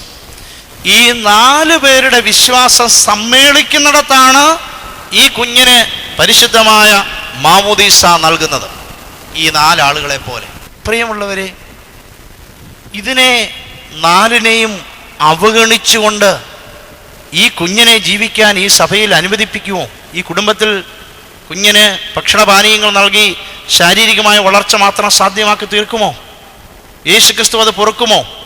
യേശുക്രിസ്തു അത് സ്വീകരിക്കുമോ? ഉത്തരവാദിത്വമുള്ള ഒരു സമൂഹവും ഉത്തരവാദിത്വമുള്ള ഒരു മാതാപിതാക്കൾക്കും തങ്ങളുടെ കുഞ്ഞുങ്ങളിൽ നിന്ന് അന്യമാക്കി അവരെ തടഞ്ഞു നിർത്തിയിട്ട് എനിക്ക് രക്ഷ എന്ന് വിചാരിച്ചു പോകാൻ സാധിക്കുകയില്ല. അത് ദൈവമുമ്പാകെ ഏറ്റവും വലിയ അപരാധമാണ്. നിങ്ങൾ അറിഞ്ഞിരിക്കും. അതുകൊണ്ടാണ് ശിഷ്യന്മാരുടെ സമീപനത്തെ കർത്താവ് തിരുത്തിയത്, അവരെ തലയിൽ കൈവച്ച് അനുഗ്രഹിച്ചത്. കർത്താവ് കാണിച്ചിരിക്കുന്നത് പിൻതലമുറക്കായ നമുക്ക് മാതൃകയും അടിസ്ഥാനവുമാണ്. പ്രിയമുള്ളവരെ, അതുകൊണ്ട് ഒരു വിശ്വാസിയുടെ ത്യാഗപൂർണമായ സമർപ്പണം മറ്റൊരു വിശ്വാസിയെ രക്ഷയിലേക്ക്, മറ്റൊരു വ്യക്തിയെ രക്ഷയിലേക്ക് നയിക്കും. ഈ പറഞ്ഞ സഭയുടെ വിശ്വാസം, പൊതുവായ വിശ്വാസം, ആ സഭയുടെ വിശ്വാസത്തിലേക്ക് ചേർക്കാൻ വേണ്ടി കൊണ്ടുവരുന്ന കുഞ്ഞിൻ്റെ മാതാപിതാക്കളുടെ വിശ്വാസം, കുഞ്ഞിനെ അന്ന് ദൈവസന്നിധിയിൽ സമർപ്പിച്ചുകൊണ്ട് വിശ്വാസം ഏറ്റുപറയുന്ന ഗോഡ് ഫാദറിൻ്റെയോ ഗോഡ് മദറിൻ്റെയോ വിശ്വാസം, സഭയുടെ എന്ന് ആദ്യമേ ഞാൻ പറഞ്ഞ ക്രിസ്തീയ സഭയുടെ യൂണിവേഴ്സലായ വിശ്വാസമാണ്. അതിൻ്റെ ലോക്കൽ എക്സ്പ്രഷനായ മാമോദീസ മുങ്ങുന്ന ആ ദേവാലയത്തിൽ കൂടി ആരാധനയ്ക്കായി വരുന്ന സമൂഹത്തിൻ്റെ വിശ്വാസം. ഈ 4 വിശ്വാസങ്ങളും ഒന്നിച്ചു ചേരുമ്പോൾ ഈ കുഞ്ഞിന് രക്ഷയിലുള്ള വളർച്ചയും രക്ഷയ്ക്ക് നിദാനമായ യേശുക്രിസ്തുവിൻ്റെ ശരീരമാകുന്ന വിശുദ്ധ സഭയോട് ചേർക്കുകയും ചെയ്യുകയാണ്. മറ്റുള്ള ആളുകൾ പറയുന്നത് പോലെ അല്ല പ്രിയമുള്ളവരെ. അതിനായി സഭ നിഷ്കർഷിച്ചിട്ടുള്ളത് വളരെ വളരെ നിശ്ചിതമായ, വളരെ പരിശുദ്ധമായ, പാവനമായ മാർഗങ്ങളാണ്. ആ മാർഗങ്ങൾ അതുപോലെ സ്വീകരിക്കുവാൻ ആധുനിക കാലത്ത് വൈഷമ്യങ്ങളുണ്ട്. അതുകൊണ്ട് അങ്ങനെ സ്വീകരിക്കുന്നത് തെറ്റാണെന്ന് പറഞ്ഞാൽ നമ്മുടെ അജ്ഞതയും നമ്മുടെ പ്രായോഗികമായ പ്രയാസവും ഒരു ക്രിസ്തീയ സമൂഹത്തിന് മുഴുവനും നിലപാടെടുക്കണമെന്ന് പറയുന്ന വളരെ ചെറിയ ഒരു കടുംപിടുത്തമായി അത് മാറും. വിശുദ്ധ കുമ്പസാരം നടത്തി വിശുദ്ധ കുർബാന അനുഭവിച്ച് പ്രാർത്ഥനാ നിർബന്ധമായി ദേഹ ആത്മ ശുദ്ധികൾ വരുത്തി അനുഗ്രഹപൂർണമായി ദൈവകൃപ സ്വീകരിക്കുവാൻ ഒരുങ്ങി വരുന്ന ഒരു സമൂഹത്തെ തുച്ഛീകരിച്ചുകൊണ്ട് പിന്നീട് ചിന്തിക്കുകയും പറയുകയും അത് സ്വീകരിച്ചതിന് പ്രസക്തിയില്ല എന്ന് പറയുകയും ചെയ്യുന്നത് പാപമാണ്. ഞാൻ തുടക്കത്തിൽ തന്നെ ഒരു ചോദ്യം ചോദിച്ചു. മനുഷ്യൻ്റെ അച്ചീവ്മെൻറ്റിന് പ്രസക്തിയില്ല. ഞാൻ വളരെ കഷ്ടപ്പെട്ട് പഠിച്ച് അധ്വാനിച്ച് വിജയം നേടുകയാണ്. അവിടെ ഗ്രേസ് മാർക്കിൻ്റെ ആവശ്യമില്ല. നമ്മുടെ സിവിൽ സൊസൈറ്റിയിലുള്ള വർത്തമാന ജീവിതത്തിൽ തന്നെ നമ്മൾ ഉപയോഗിക്കുന്ന വാക്കുകൾ മതി. ഗ്രേസ് മാർക്ക് എന്ന് പറയും സാധാരണ. എന്താ? അർഹതയില്ലാത്തവന് ജയിക്കാൻ വേണ്ടി ഗവൺമെൻറ് കൊടുക്കുന്ന അല്ലെ ആ സംവിധാനം കൊടുക്കുന്ന ഒരു അഡീഷണലായ ഒരു പുഷിങ്, ഒരു ഹെൽപ്പാണ് ഗ്രേസ് മാർക്ക്.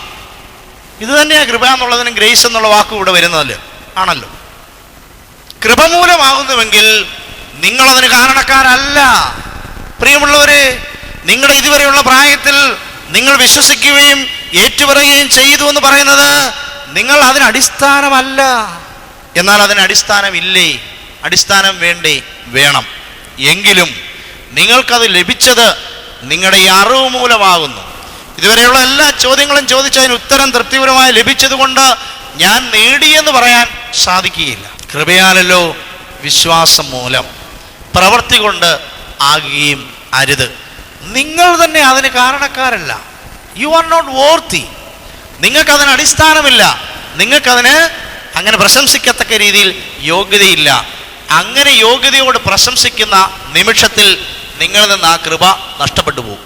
പ്രിയമുള്ളവരെ, രക്ഷയെ സംബന്ധിച്ച് ഒരു ചോദ്യം ഞാൻ ചോദിക്കുക, നിങ്ങളതിന് ഉത്തരം കണ്ടെത്തണം. നമ്മുടെ ഈ ഐഹികമായ ഈ ടെമ്പറലായ ഈ ലോകത്തിലെ നിലനിൽപ്പിൽ രക്ഷ പൂർണ്ണമായും നമുക്ക് പ്രാപിക്കാൻ സാധിക്കുമോ? രക്ഷയ്ക്ക് ഇപ്പോഴത്തെ കാലത്തിന് അപ്പുറത്തേക്കുള്ള എന്തെങ്കിലും അവശേഷിച്ചിട്ടില്ലേ? അതോ പൂർണ്ണമായും കിട്ടിക്കഴിഞ്ഞോ? അങ്ങനെ കിട്ടാൻ സാധിക്കില്ല പ്രിയമുള്ളവരെ. ഈ ശരീരത്തിന് രക്ഷ പൂർണ്ണമായും പ്രാപിക്കാൻ സാധിക്കുമോ?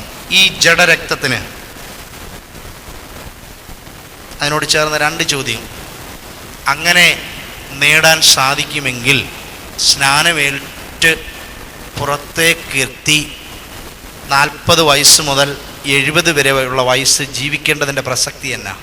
ചരിത്രത്തിന് ഒരു വ്യക്തിയിലുള്ള പ്രസക്തിയാണ്. What is the importance of history?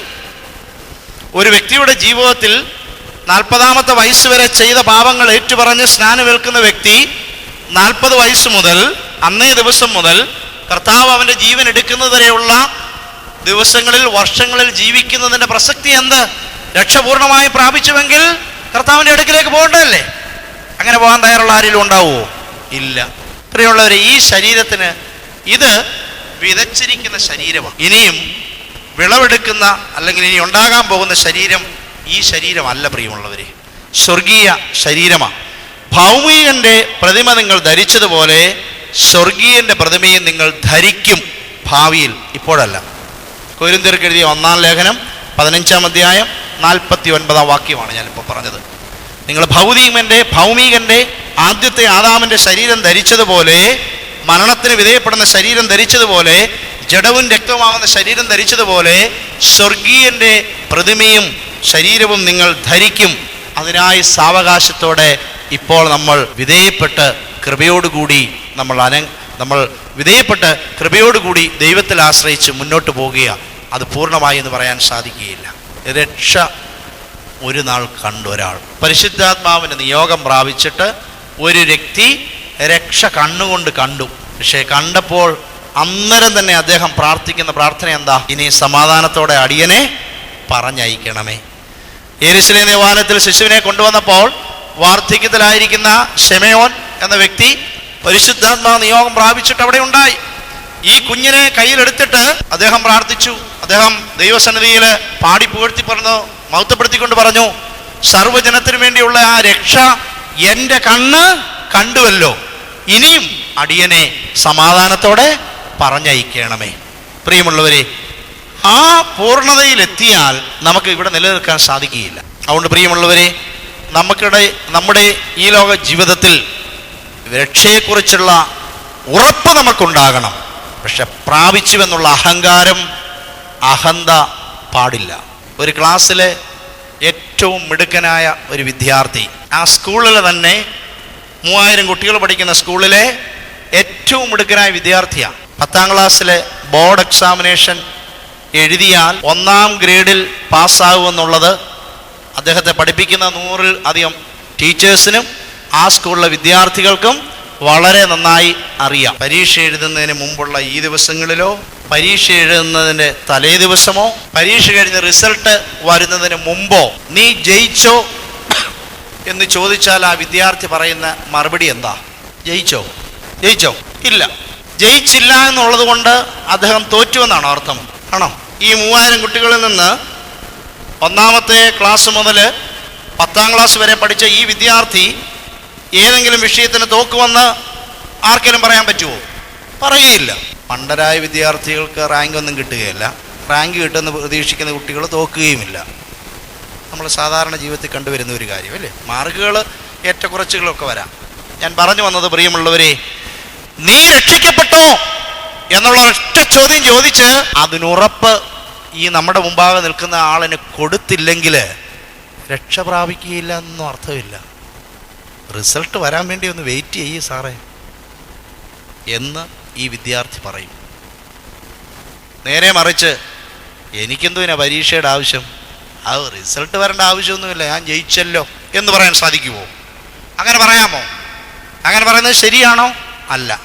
അതുകൊണ്ട് ദൈവത്തിൻ്റെ കൃപ സ്വീകരിച്ചിട്ടുള്ള ആത്മീയ ജീവിതത്തിൽ ആഴമായ വേരുകളുള്ള നമ്മൾ ഒരിക്കലും എൻ്റേത് കൊണ്ട് അല്ലെ എൻ്റെ മാതാപിതാക്കളുള്ളത് കൊണ്ട് ഇന്ന ആത്മീയ കാര്യങ്ങളൊക്കെ ഞാൻ നിങ്ങൾ കാണുക അനുഷ്ഠിക്കുന്നത് കൊണ്ട് എനിക്കിത് ലഭിച്ചു എന്ന് അഹങ്കാര ധ്വനി വരത്തക്ക രീതിയിൽ പറയാറില്ല. ദൈവം അത് ആഗ്രഹിക്കുന്നുമില്ല. കർത്താവ് ജീവിതത്തിൽ നമുക്ക് കാണിച്ചു തന്നിരിക്കുന്ന മാതൃകയും അതല്ല, പ്രിയമുള്ളവരെ. എന്ന് വിചാരിച്ച് അതിനെ സംബന്ധിച്ചുള്ള ഉറപ്പ്, കൺവിക്ഷൻ, അതിനെ സംബന്ധിച്ചുള്ള നിശ്ചയമായ ഒരു നിശ്ചിതത്വം, അതിൻ്റെ ഉറപ്പിനെ സംബന്ധിച്ച് നമുക്ക് വഴുവഴുപ്പുണ്ടാകാനും പാടില്ല. നമ്മൾ അറിഞ്ഞിരിക്കേണ്ടത് നമുക്കത് ലഭിക്കും. ഇപ്പോഴല്ല, ആ ദിവസത്തിൽ ദൈവം എനിക്കത് തരും. ഞാനതിന് എന്നാൽ കഴിയുന്നത് വേണ്ടി ഒരുങ്ങിക്കൊണ്ടിരിക്കുന്നു. പൗലോസ്ലീഹ പറയുന്ന പോലെ പ്രാപിച്ചു കഴിഞ്ഞുവെന്ന് പിടിച്ചു കഴിഞ്ഞുവെന്നല്ല, ലക്ഷ്യത്തിലെത്തിയെന്നല്ല ഞാൻ ചെയ്യുന്നത്, പിന്നീടുള്ളത് മറഞ്ഞുകൊണ്ട് എനിക്കും പിടിക്കാൻ സാധിക്കുമോ എന്ന് പ്രത്യാശയോടുകൂടി ഞാൻ ഓടുന്നതേ ഉള്ളൂ. പ്രതിഫലം തരേണ്ടത് ആ വ്യക്തിയാണ്, ദൈവമാണ്. വെള്ളി കിട്ടിയ ആളിന് അതിപ്പോൾ സ്വർണമായി മാറി കണ്ടില്ലേ? ഇത്ര വർഷം കഴിഞ്ഞിട്ടാ, 9 വർഷം കഴിഞ്ഞാ ഒരാളുടെ വെള്ളി സ്വർണമായി മാറിയത്. ഇതേ കാറ്റഗറിയാണ്. അത് ജമ്പിങ് ആണെങ്കിൽ പൗലോസ്ലീഹ പറയുന്നത് ഓട്ടമാണെന്നുള്ളതേ ഉള്ളൂ. പ്രിയമുള്ളവരെ, ഞാൻ പറഞ്ഞു വരുന്നത് ദൈവത്തിൻ്റെ കൃപാവരങ്ങൾ, പരിശുദ്ധാത്മാവിൻ്റെ ദാനങ്ങൾ പൂർണ്ണ സമർപ്പണത്തോടും പൂർണ്ണ വിനയത്തോടും പൂർണ്ണ ഗൗരവത്തോടും നമ്മൾ പ്രാർത്ഥിച്ച് ഒരുങ്ങി സ്വീകരിക്കുക അല്ലാതെ അത് ലഭിച്ചു കഴിയുമ്പോൾ അഹങ്കാരധ്വനിയോടുകൂടിയുള്ള ഒരു പ്രഖ്യാപനത്തിലേക്കും അതിനനുസരിച്ച് മറ്റുള്ളവരെ പുച്ഛമായി കരുതി മറ്റുള്ളവരെല്ലാം ശാപത്തിനും പാപത്തിലും അടിമപ്പെട്ട് കെടാത്ത് തീയ്ക്കും മുഴുവനും ഇരയായിത്തീരുമെന്നുള്ള ധ്വനിയോടെ ജീവിക്കുന്നത് സുവിശേഷത്തിന് ചേർന്നതല്ല. യേശുക്രിസ്തുവിൻ്റെ മനോഭാവവും ഇതുമായി ഒരു ബന്ധവുമില്ല.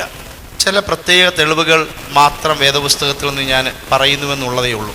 വിശുദ്ധ മാമോദീസായിൽ കൂടി ഒരു വ്യക്തിക്ക് ലഭിക്കുന്ന അനേക പദവികൾ, അനേക മാറ്റങ്ങൾ, പുതുതായി പലതും ലഭിക്കും.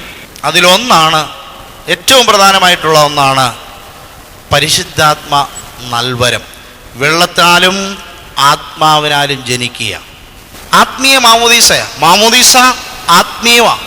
പരിശുദ്ധാത്മാവാണ് ഈ വ്യക്തിയെ, ഈ കുഞ്ഞിനെ ഈ കർത്താവിൻ്റെ ശരീരത്തോട് ചേർക്കുന്നത്. അതുകൊണ്ടാണല്ലോ പൗലോസ്ലീഹ തന്നെ പറയുന്നത്, മാമോദീസ ആ രീതിയിലായതുകൊണ്ടാണ് കൊരിന്ത്യ ലേഖനം 12-ാം അധ്യായത്തിൽ പറയുന്നുണ്ട്, നിങ്ങൾ ക്രിസ്തുവിൻ്റെ അവയവങ്ങളാണ്, എന്നാൽ ഇൻഡിവിജ്വലായി വ്യക്തികളായി നിങ്ങൾ അതിൻ്റെ ഒരു അംശം മാത്രമാകുന്നു, ഒരു അംഗം മാത്രമാണ്. നിങ്ങൾ കർത്താവിൻ്റെ ശരീരമാകുന്നു. മൊത്തത്തിൽ എല്ലാ വിശ്വാസികളോടും ചേർന്ന കർത്താവിൻ്റെ ശരീരം പരിശുദ്ധ സഭയാകുന്നു. എന്നാൽ വ്യക്തികളായി നിങ്ങളതിൻ്റെ ഓരോ ഭാഗങ്ങളാണ്. പ്രിയമുള്ളവരെ, ഓരോ ഭാഗവും ഓരോ അവയവവും ചേരുമ്പോൾ ഇത് ഡിഫോർമിറ്റി സംഭവിക്കുന്ന കാലുകളുടെ എണ്ണം കൂടിയ ഒരു വ്യക്തിയെ, കൈയുടെ എണ്ണം കൂടിയ ഒരു വ്യക്തിയായിട്ടല്ല സഭ വരുന്നത്. എല്ലാവരും കൂടെ ചേരുമ്പോൾ ഒന്നും അങ്ങനെ എത്ര ഒന്നുകൾ ചേർന്നാലും ഒന്നായി മാത്രം ഇരിക്കുന്ന ബന്ധം. വാക്കുകൊണ്ട് നമുക്ക് ചിത്രീകരിക്കുവാനോ നമ്മുടെ ബുദ്ധി കൊണ്ട് നമുക്ക് വിഭാവനം ചെയ്യുവാനോ സാധിക്കാത്ത തരത്തിലുള്ള ഒരു മിസ്റ്ററിയാണ്. ഈ മിസ്റ്ററി എന്നതിന് വേണ്ടി ഉപയോഗിക്കുന്ന വാക്ക് തന്നെയാണ് സാക്രമെൻ്റ് എന്നുള്ള വാക്കായി ഉപയോഗിക്കുന്നത്. രഹസ്യം, അതാണ് കൂദാശ എന്നുള്ള വാക്കും. പ്രിയമുള്ളവരെ, അതുകൊണ്ട് എല്ലാവരും ഒരേ ആത്മീയ പാനീയം പരിശുദ്ധാത്മാവിൽ നിന്ന് പ്രാപിച്ച് ഓരോരുത്തരും ക്രിസ്തുവിൻ്റെ ശരീരത്തിൻ്റെ അംഗമായി തീരുകയാണ്. അതുകൊണ്ട് ഈ കുഞ്ഞിന് ലഭിക്കുന്നത്, ഈ മാമോദീസ ഏൽക്കുന്ന വ്യക്തിക്ക് ലഭിക്കുന്നത്, സ്നാനമേൽക്കുന്ന വ്യക്തിക്ക് ലഭിക്കുന്നത് പരിശുദ്ധാത്മാവിനെയാണ്. പരിശുദ്ധാത്മാവിൻ്റെ കൃപ മൂലം ദൈവത്തെ പിതാവായി സ്വീകരിക്കുവാൻ സാധിക്കുന്നു. കാരണം ജനനം സംഭവിച്ചിരിക്കുക. ഒരാൾ ജനിക്കുമ്പോൾ ജനിപ്പിക്കുന്നയാൾ പിതാവായി തീരും. ആദാമിനെ ഹവ്വയും സൃഷ്ടിച്ചു കഴിഞ്ഞപ്പോൾ ആദവിനെ ദൈവം സൃഷ്ടിച്ചു. ദൈവം സൃഷ്ടാവായി മാറി. അതുകൊണ്ട് തന്നെ ദൈവം പിതാവുമായി. പുത്രൻ ജനിക്കുമ്പോൾ അതുവരെ ഒരു മകനായിരിക്കുന്നയാള് പെട്ടെന്ന് പിതാവായി മാറുക. ആദാമിനെ സൃഷ്ടിച്ചവരുകൂടി ദൈവം പിതാവായി മാറി. പിതാവാം ദൈവം. മനുഷ്യവർഗത്തെ മുഴുവൻ സൃഷ്ടിച്ചത് ദൈവമാകിയാൽ ദൈവം എല്ലാവരുടെയും പിതാവാണ്. പ്രിയമുള്ളവരെ, അതുകൊണ്ട് അബ്ബാ പിതാവേ എന്ന് വിളിക്കുവാനുള്ള പുത്രത്വത്തിൻ്റെ അധികാരം പുത്രൻ്റെ മുഖാന്തരം കൂടെ പരിശുദ്ധാത്മാവിനെ ലഭിച്ച പരിശുദ്ധാത്മാവിനെ സ്വീകരിക്കുമ്പോൾ സ്നാനത്തിൽ കൂടി ദൈവത്തെ പിതാവായി വിളിക്കുവാനുള്ള അവകാശം, നമ്മൾ മക്കളെന്ന പദവിയിലേക്ക്, പുത്രത്വത്തിൻ്റെ അവകാശത്തിലേക്ക് നമ്മൾ കടന്നിരിക്കുക. അപ്പം പരിശുദ്ധാത്മാവ് അതൊരവകാശമാകുന്നുവെങ്കിലും പരിശുദ്ധാത്മാവ് ഒരു വലിയ ദാനമായി നമ്മളോടുകൂടെ എപ്പോഴും ഉണ്ടാകും. സ്നാനമേൽക്കുന്ന വ്യക്തിയോടുകൂടി ഉണ്ടാകും.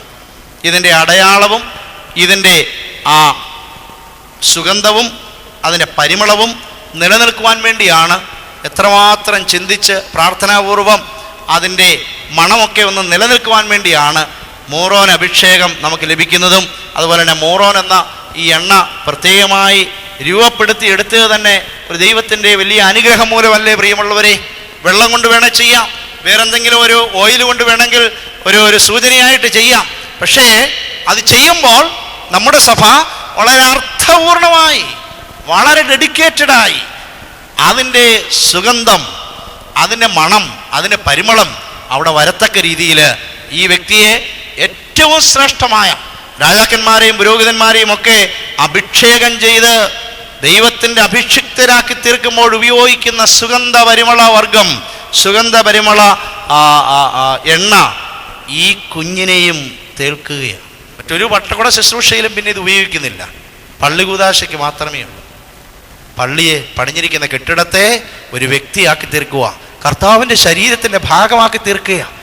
ആ ശരീരത്തിൻ്റെ ഭാഗമായി അങ്ങനെ പരിമളത്താൽ ഈ വിശുദ്ധ മൂറാനാൽ അഭിഷേകം ചെയ്ത് കെട്ടിടത്തിൽ നിന്ന് പള്ളിയാക്കി തീർന്ന, ദൈവത്തിൻ്റെ വാസമുള്ള ദേവാലയമാക്കി തീർത്തിരിക്കുന്ന ആ ആലയത്തിൻ്റെ മൂശയ്ക്കുള്ളിൽ വെച്ചാണ് വീണ്ടും ഈ കുഞ്ഞിനെ വെള്ളത്താൽ ജനിപ്പിക്കുന്നത്. ആത്മാവിൻ്റെ ജനനവും നടക്കുന്നുണ്ട്. വാക്കുകൊണ്ട് പറയാൻ സാധിക്കുകയില്ല. അവാച്യമായ, ഇൻഎക്സ്പ്ലിക്കബിൾ ആയിട്ടുള്ള ഒരനുഭവമാണ്. അത് പ്രത്യക്ഷത്തിൽ നമുക്ക് കാണാനും മനസ്സിലാക്കാനും പരിശുദ്ധ സഭ വിശുദ്ധ മൂറോനാൽ അഭിഷേകം നൽകി അതിനെ നമ്മളെ ഓർമ്മപ്പെടുത്തുകയാണ് ചെയ്യുന്നത്. പ്രിയമുള്ളവരെ, പരിശുദ്ധാത്മാവാണ് ഒരു വ്യക്തിയെ സകല സത്യത്തിലേക്കും വഴി നടത്തുന്നത്. ദൈവത്തിൻ്റെ രക്ഷ ലോകത്തിൽ സംഭവിച്ചത് ഒന്ന് തിരിഞ്ഞ് നമ്മൾ നോക്കിയാൽ, പിതാവാം ദൈവം, പുത്രൻ തമ്പുരാൻ്റെ കാലം, പരിശുദ്ധാത്മാവിൻ്റെ കാലം. പരിശുദ്ധാത്മാവാണ് ഈ കുഞ്ഞിനെ സത്യത്തിലേക്ക് നയിക്കുന്നത്. പ്രിയമുള്ളവരെ, പരിശുദ്ധാത്മാവ് ആദ്യത്തെ ദാനമാണ്. റോമാലേഖനം 8-ാം അധ്യായം 23-ാം വാക്യം, നിങ്ങളിൽ ഇരിക്കുന്ന ആദ്യ ദാനമായ പരിശുദ്ധാത്മാവ് ഡൗൺ പേയ്മെൻറ്റാണ്. ഫസ്റ്റ് ഫ്രൂട്ട് എന്നാണ് അവിടെ ഉപയോഗിക്കുന്നത്. ഡൗൺ പേയ്മെൻറ്റ്, ആരബൺ എന്നുള്ള വാക്കാണ് ഉപയോഗിക്കുന്നത് മൂലഭാഷയിൽ. നമുക്ക് ആദ്യമായി ലഭിച്ചിരിക്കുന്ന ദൈവത്തിൻ്റെ കൃപ മൂലം ലഭിച്ചിരിക്കുന്ന ദാനമാണ്. ഈ ദാനമാണ് ഈ കുഞ്ഞിനെ വളർച്ചയിലേക്ക് നയിക്കേണ്ടത്. ഈ കുഞ്ഞിനെ ഏറ്റുപറഞ്ഞ വിശ്വാസത്തിൽ കൂടെ പിന്നീട് വളർത്തുന്നത്. ശാരീരികമായി മാതാപിതാക്കൾ വളർത്തുന്നുവെങ്കിലും ആത്മീയമായ ക്രിസ്തുവിനെ തിരിച്ചറിയുന്നുള്ള ആന്തരികമായ അർത്ഥങ്ങളിലേക്ക് വളർച്ചയുടെ ഘട്ടത്തിൽ ഒരു ശിശുവെന്ന നിലയിലുള്ള അറിവ്, ഒരു യുവാവെന്നുള്ള നിലയിലുള്ള അറിവ്, ഒരു മധ്യവയസ്കൻ എന്നുള്ള നിലയിലുള്ള അറിവ്, ഒരു വാർദ്ധക്യത്തിലെത്തിയിരിക്കുന്ന വ്യക്തി യേശുക്രിസ്തുവിനെ അറിയുന്നത് വളർച്ചയുടെ ഘട്ടത്തിൽ ഒരേ ആളിനെ തന്നെ വിവിധ അളവിലാണ് അറിയുന്നത്. അതിലേക്ക് നയിക്കുന്ന പരിശുദ്ധാത്മാവ് ദാനമായി നമുക്ക് ലഭിക്കുന്നു ദൈവത്തിൻ്റെ കൃപ മൂലം. അതുകൊണ്ട് പരിശുദ്ധാത്മാവിനെ ലഭിക്കുന്നത് ഈ കുഞ്ഞിന് പിന്നീടുള്ള വളർച്ചയ്ക്ക് ആദ്യദാനമായി ലഭിച്ചിരിക്കുന്നതാണ്. പരിശുദ്ധാത്മാവ് ഒരു വ്യക്തിയെ പൂർണ്ണതയിലേക്ക് നയിക്കും. ഒരു സൂചന കൂടെ ഞാൻ വേദപുസ്തകത്തിൻ്റെ അടിസ്ഥാനത്തിൽ നിന്ന് പറയട്ടെ. എഫേസ്യ ലേഖനം, എഫേസസിലെ സഭയ്ക്ക് പൗലോസ് ലീഗ ലേഖനം എഴുതുമ്പോൾ അവിടുത്തെ കുഞ്ഞുങ്ങളോട് ഒരു ഉപദേശം അദ്ദേഹം നൽകുന്നുണ്ട്. 6-ാം അധ്യായത്തിൻ്റെ 1-ാം വാക്യത്തിൽ പറയുകയാണ്, കുഞ്ഞുങ്ങളെ, നിങ്ങൾ ക്രിസ്തുവേശുവിൽ മാതാപിതാക്കളെ അനുസരിപ്പീൻ. കുഞ്ഞുങ്ങളെ, നിങ്ങൾ കർത്താവിൽ പ്രതി നിങ്ങളുടെ മാതാപിതാക്കളെ അനുസരിപ്പീൻ. പ്രിയമുള്ളവരെ, അവിടെ കർത്താവിനെ ഈ കുഞ്ഞുങ്ങളോടുള്ള ഈ ഉപദേശത്തിൽ ചേർത്ത് പറയേണ്ട ആവശ്യം എന്താ? അതിനെക്കുറിച്ച് ചെറുതായിട്ടൊന്ന് പഠിക്കുമ്പോൾ, കർത്താവിൽ എന്നുള്ള ഒരു വാക്ക്, ഒരു പ്രയോഗം പൗലോസ് ലീഗ അനേക സന്ദർഭങ്ങളിൽ അദ്ദേഹത്തിൻ്റെ ലേഖനങ്ങളിൽ നൽകിയിട്ടുണ്ട്. കർത്താവിൽ എന്ന ഒരു പ്രയോഗം. ഈ കർത്താവിൽ എന്ന ഒരു പ്രയോഗം അദ്ദേഹത്തിൻ്റെ മറ്റ് പ്രിയപ്പെട്ട ഒരു പ്രയോഗത്തോട് ചേരുന്നതാണ്. ക്രിസ്തുവിൽ എന്ന പ്രയോഗം. അപ്പം ഇൻ ക്രൈസ്റ്റ് എന്ന് പറയുന്ന ഒരു പ്രയോഗം, എൻ ക്രിസ്റ്റോ എന്ന് ഗ്രീക്കിൽ പറയുന്നത് എൻ കൂറിയോ, ഇൻ ദ ലോഡ് എന്ന കർത്താവിൽ എന്ന പ്രയോഗത്തോട് ചേരുന്നതാണ്. ചെറിയൊരു പഠനം ഞാൻ അതിനെ സംബന്ധിച്ച് നടത്തിയപ്പോൾ ക്രിസ്തുവിൽ എന്ന ആ പദപ്രയോഗവും കർത്താവിൽ എന്ന പദപ്രയോഗവും വിശ്വാസികളുമായി ബന്ധപ്പെടുമ്പോൾ മാത്രം ഉപയോഗിക്കുന്നതാണ്. വേറൊരു വേദഭാഗം കൂടെ നമ്മളൊന്ന് നോക്കുമ്പോൾ, കൊരിന്ത്യർക്ക് എഴുതിയ 1-ാം ലേഖനം 12-ാം അധ്യായം 2-ാം വാക്യം, പരിശുദ്ധാത്മാവിലല്ലാതെ ക്രിസ്തു കർത്താവെന്ന് പറയുവാൻ ആർക്കും സാധിക്കുകയില്ല. യേശു ക്രിസ്തു കർത്താവെന്ന് നിങ്ങൾ ആരെങ്കിലും പറയണമെങ്കിൽ, ഞാൻ പറയണമെങ്കിൽ, നമ്മൾ പറയണമെങ്കിൽ, ഏത് വ്യക്തിയും കർത്താവിൻ്റെ കർത്തൃത്വം, ലോർഡ്ഷിപ്പ് അംഗീകരിക്കണമെങ്കിൽ പരിശുദ്ധാത്മാവിൻ്റെ കൃപ ലഭിക്കണം. കാരണം ക്രിസ്തു ലോഡല്ലാത്ത എത്രയോ ആളുകളുണ്ട്. അപ്പോൾ കർത്താവിൻ്റെ കർത്തൃത്വത്തെ, കർത്താവിൻ്റെ ലോഡ്ഷിപ്പിനെ ഒരു വ്യക്തി അംഗീകരിക്കണമെങ്കിൽ surely there should be the grace of Holy Spirit, പരിശുദ്ധാത്മാവിൻ്റെ കൃപ ലഭിക്കണം. നമ്മൾ ആ എടുത്ത ആദ്യത്തെ വാക്യത്തിലേക്ക് തന്നെ പോകാം. എഫേസസിലെ സഭയിലെ കുഞ്ഞുങ്ങളോട് പറയുന്നു, കർത്താവിനെ പ്രതി നിങ്ങളുടെ മാതാപിതാക്കളെ നിങ്ങൾ അനുസരിപ്പീൻ. 4 തരത്തിലുള്ള ആളുകളോട് പൗലോസ് ലീഗ അവിടെ ഉപദേശം നൽകുന്നുണ്ട്. 1, കുഞ്ഞുങ്ങൾ, മാതാപിതാക്കളോടല്ല, കുഞ്ഞുങ്ങൾ. മാതാപിതാക്കൾ, യജമാനന്മാർ, ദാസന്മാർ, സ്ലേവ്സ്. പ്രിയമുള്ളവരെ, ഒരു സമൂഹത്തിലും സ്വീകരിക്കാത്ത, കുഞ്ഞുങ്ങൾക്ക് പ്രാധാന്യം നൽകുന്ന സമീപനം കർത്താവ് സ്വീകരിച്ചതുകൊണ്ട് താഴത്തെ തട്ടിൽ നിന്ന് നമ്മുടെ കർത്താവും ഈ ശിഷ്യന്മാരും ഉപദേശം തുടങ്ങി. കുഞ്ഞുങ്ങളോട് ആദ്യം ഉപദേശം, മാതാപിതാക്കളോട് ഉപദേശം, പിന്നീട് സമൂഹത്തിലെ 2 ഗണത്തിൽപ്പെട്ടവരോടും. അതുകൊണ്ട് കുഞ്ഞുങ്ങൾക്കാണ് പ്രാധാന്യം നൽകിയിരിക്കുന്നത്. ഞാൻ പറഞ്ഞു വരുന്നത്, കർത്താവിൽ എന്ന് പറയണമെങ്കിൽ ഈ കർത്താവും ഈ കുഞ്ഞുങ്ങളും തമ്മിലൊരു ബന്ധം ഉണ്ടാകണം. നമ്മൾ കണ്ടിട്ടില്ലാത്ത, നമ്മളുമായി ബന്ധമില്ലാത്ത ഒരു കർത്താവിനെ കുറിച്ച്, കർത്താവ് എന്ന് പറഞ്ഞാൽ ലോഡെന്നേ ഉള്ളൂ വാക്കിൻ്റെ അർത്ഥം. കൂറിയോ എന്നുള്ള വാക്കാണ് ഗ്രീക്കിൽ ഉപയോഗിക്കുന്നത്. ബ്രിട്ടീഷുകാർ ട്രാൻസ്ലേറ്റ് ചെയ്ത് ലോഡെന്നാക്കി. കോടതിയിലൊക്കെ ഉപയോഗിക്കുന്ന അധികാരത്തിൻ്റെ ഒരു വാക്കാണ് ലോർഡ്ഷിപ്പ് എന്ന് പറയുന്നത്. That is all your Lord എന്ന് പറയുന്ന ആ വാക്ക്. അപ്പൊ യേശുക്രിസ്തുവിനെ കർത്താവായി ആരംഗീകരിക്കും? പരിശുദ്ധാത്മാ കൃപ ലഭിച്ചവരും വിശ്വാസികളും അംഗീകരിക്കും. അങ്ങനെ അംഗീകരിച്ച കുഞ്ഞുങ്ങളോടാണ് പറയുന്നത്, നിങ്ങൾ മാതാപിതാക്കളെ അനുസരിപ്പി. അത് നിങ്ങൾക്ക് യുക്തമാണ്. നീ ദീർഘായുസ്സോടെ ഇരിക്കേണ്ടതിന് നിന്റെ മാതാപിതാക്കളെ അനുസരിക്കുക എന്നത് വാഗ്ദത്തത്തോടു കൂടിയ ആദ്യ കൽപ്പനയാകും. പ്രിയമുള്ളവരെ, ഇതൊരു വലിയ വെളിപ്പെടുത്തലാണ് നമ്മുടെ മുമ്പാകെ നൽകുന്നത്. ഒരു സഭയ്ക്ക് എഴുതുമ്പോൾ അവിടുത്തെ കുഞ്ഞുങ്ങൾക്ക് എഴുതുകയാണ്.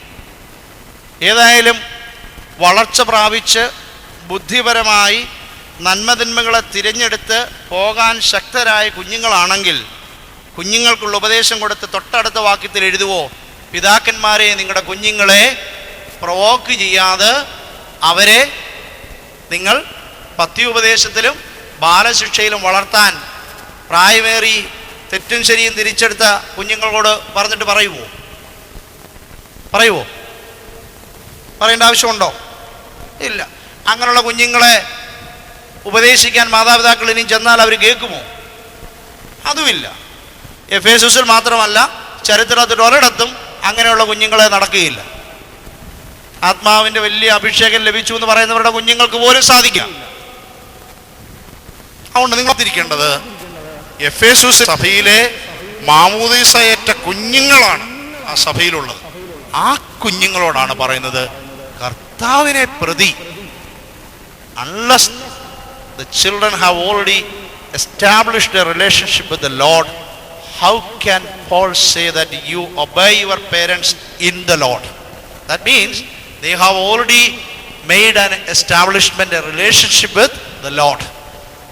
അങ്ങനെ കർത്താവുമായി ഒരു ബന്ധം ഉള്ളത് കൊണ്ടാണ് കുഞ്ഞുങ്ങളോട് പറയുന്നത്, ആ കർത്താവിനെ പ്രതി നിങ്ങൾ മാതാപിതാക്കളെ അനുസരിപ്പി.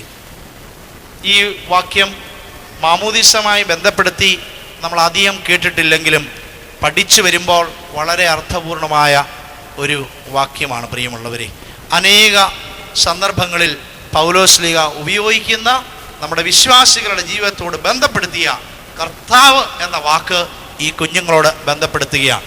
പരിശുദ്ധാത്മാവിൽ കൂടെ അല്ലാതെ യേശു ക്രിസ്തു കർത്താവ്, മശിഹ ക്രിസ്തു കർത്താവ് എന്ന് പറയുവാൻ സാധിക്കില്ല എന്ന് 1 കൊരിന്ത്യർ 12-ാം അധ്യായം 2-ാം വാക്യത്തിൽ സൂചിപ്പിക്കുന്നുണ്ട്. അപ്പം ഈ കുഞ്ഞുങ്ങളും ഈ വിശ്വാസം ഏറ്റുപറഞ്ഞവരായി വളർന്നതുകൊണ്ട് നിങ്ങൾ മാതാപിതാക്കളെ അനുസരിപ്പീൻ എന്ന് പറയുകയാണ്. ഞാൻ എൻ്റെ വാക്കുകൾ അവസാനിപ്പിക്കട്ടെ. പ്രിയമുള്ളവരെ, യേശുക്രിസ്തുവിൻ്റെ സമീപനം ഒരു വിശ്വാസിയുടെ ജീവിതത്തിൽ, സഭയുടെ ജീവിതത്തിന് അടിസ്ഥാനമായി സ്വീകരിക്കുന്നത് ക്രിസ്തുവിൻ്റെ സമീപനമാണ്, ക്രിസ്തുവിനെയാണ്. ആ കർത്താവിൻ്റെ പരസ്യ ശുശ്രൂഷയിൽ കുഞ്ഞുങ്ങളെ തടയരുതെന്നൊരു കൽപ്പന കൊടുക്കുകയും സ്വർഗരാജ്യത്തെയും തമ്മിൽ ബന്ധിപ്പിച്ച് സംസാരിക്കുകയും അവരുടെ തലയിൽ കൈവച്ച് അനുഗ്രഹിക്കുകയും ചെയ്തത് ആ കാലഘട്ടത്തിൽ മാത്രമല്ല, ചരിത്രത്തിലുടനീളവും നമുക്ക് മാർഗദർശകമായ ഒരു വലിയ പ്രഖ്യാപനവും പ്രവൃത്തിയുമാണ്.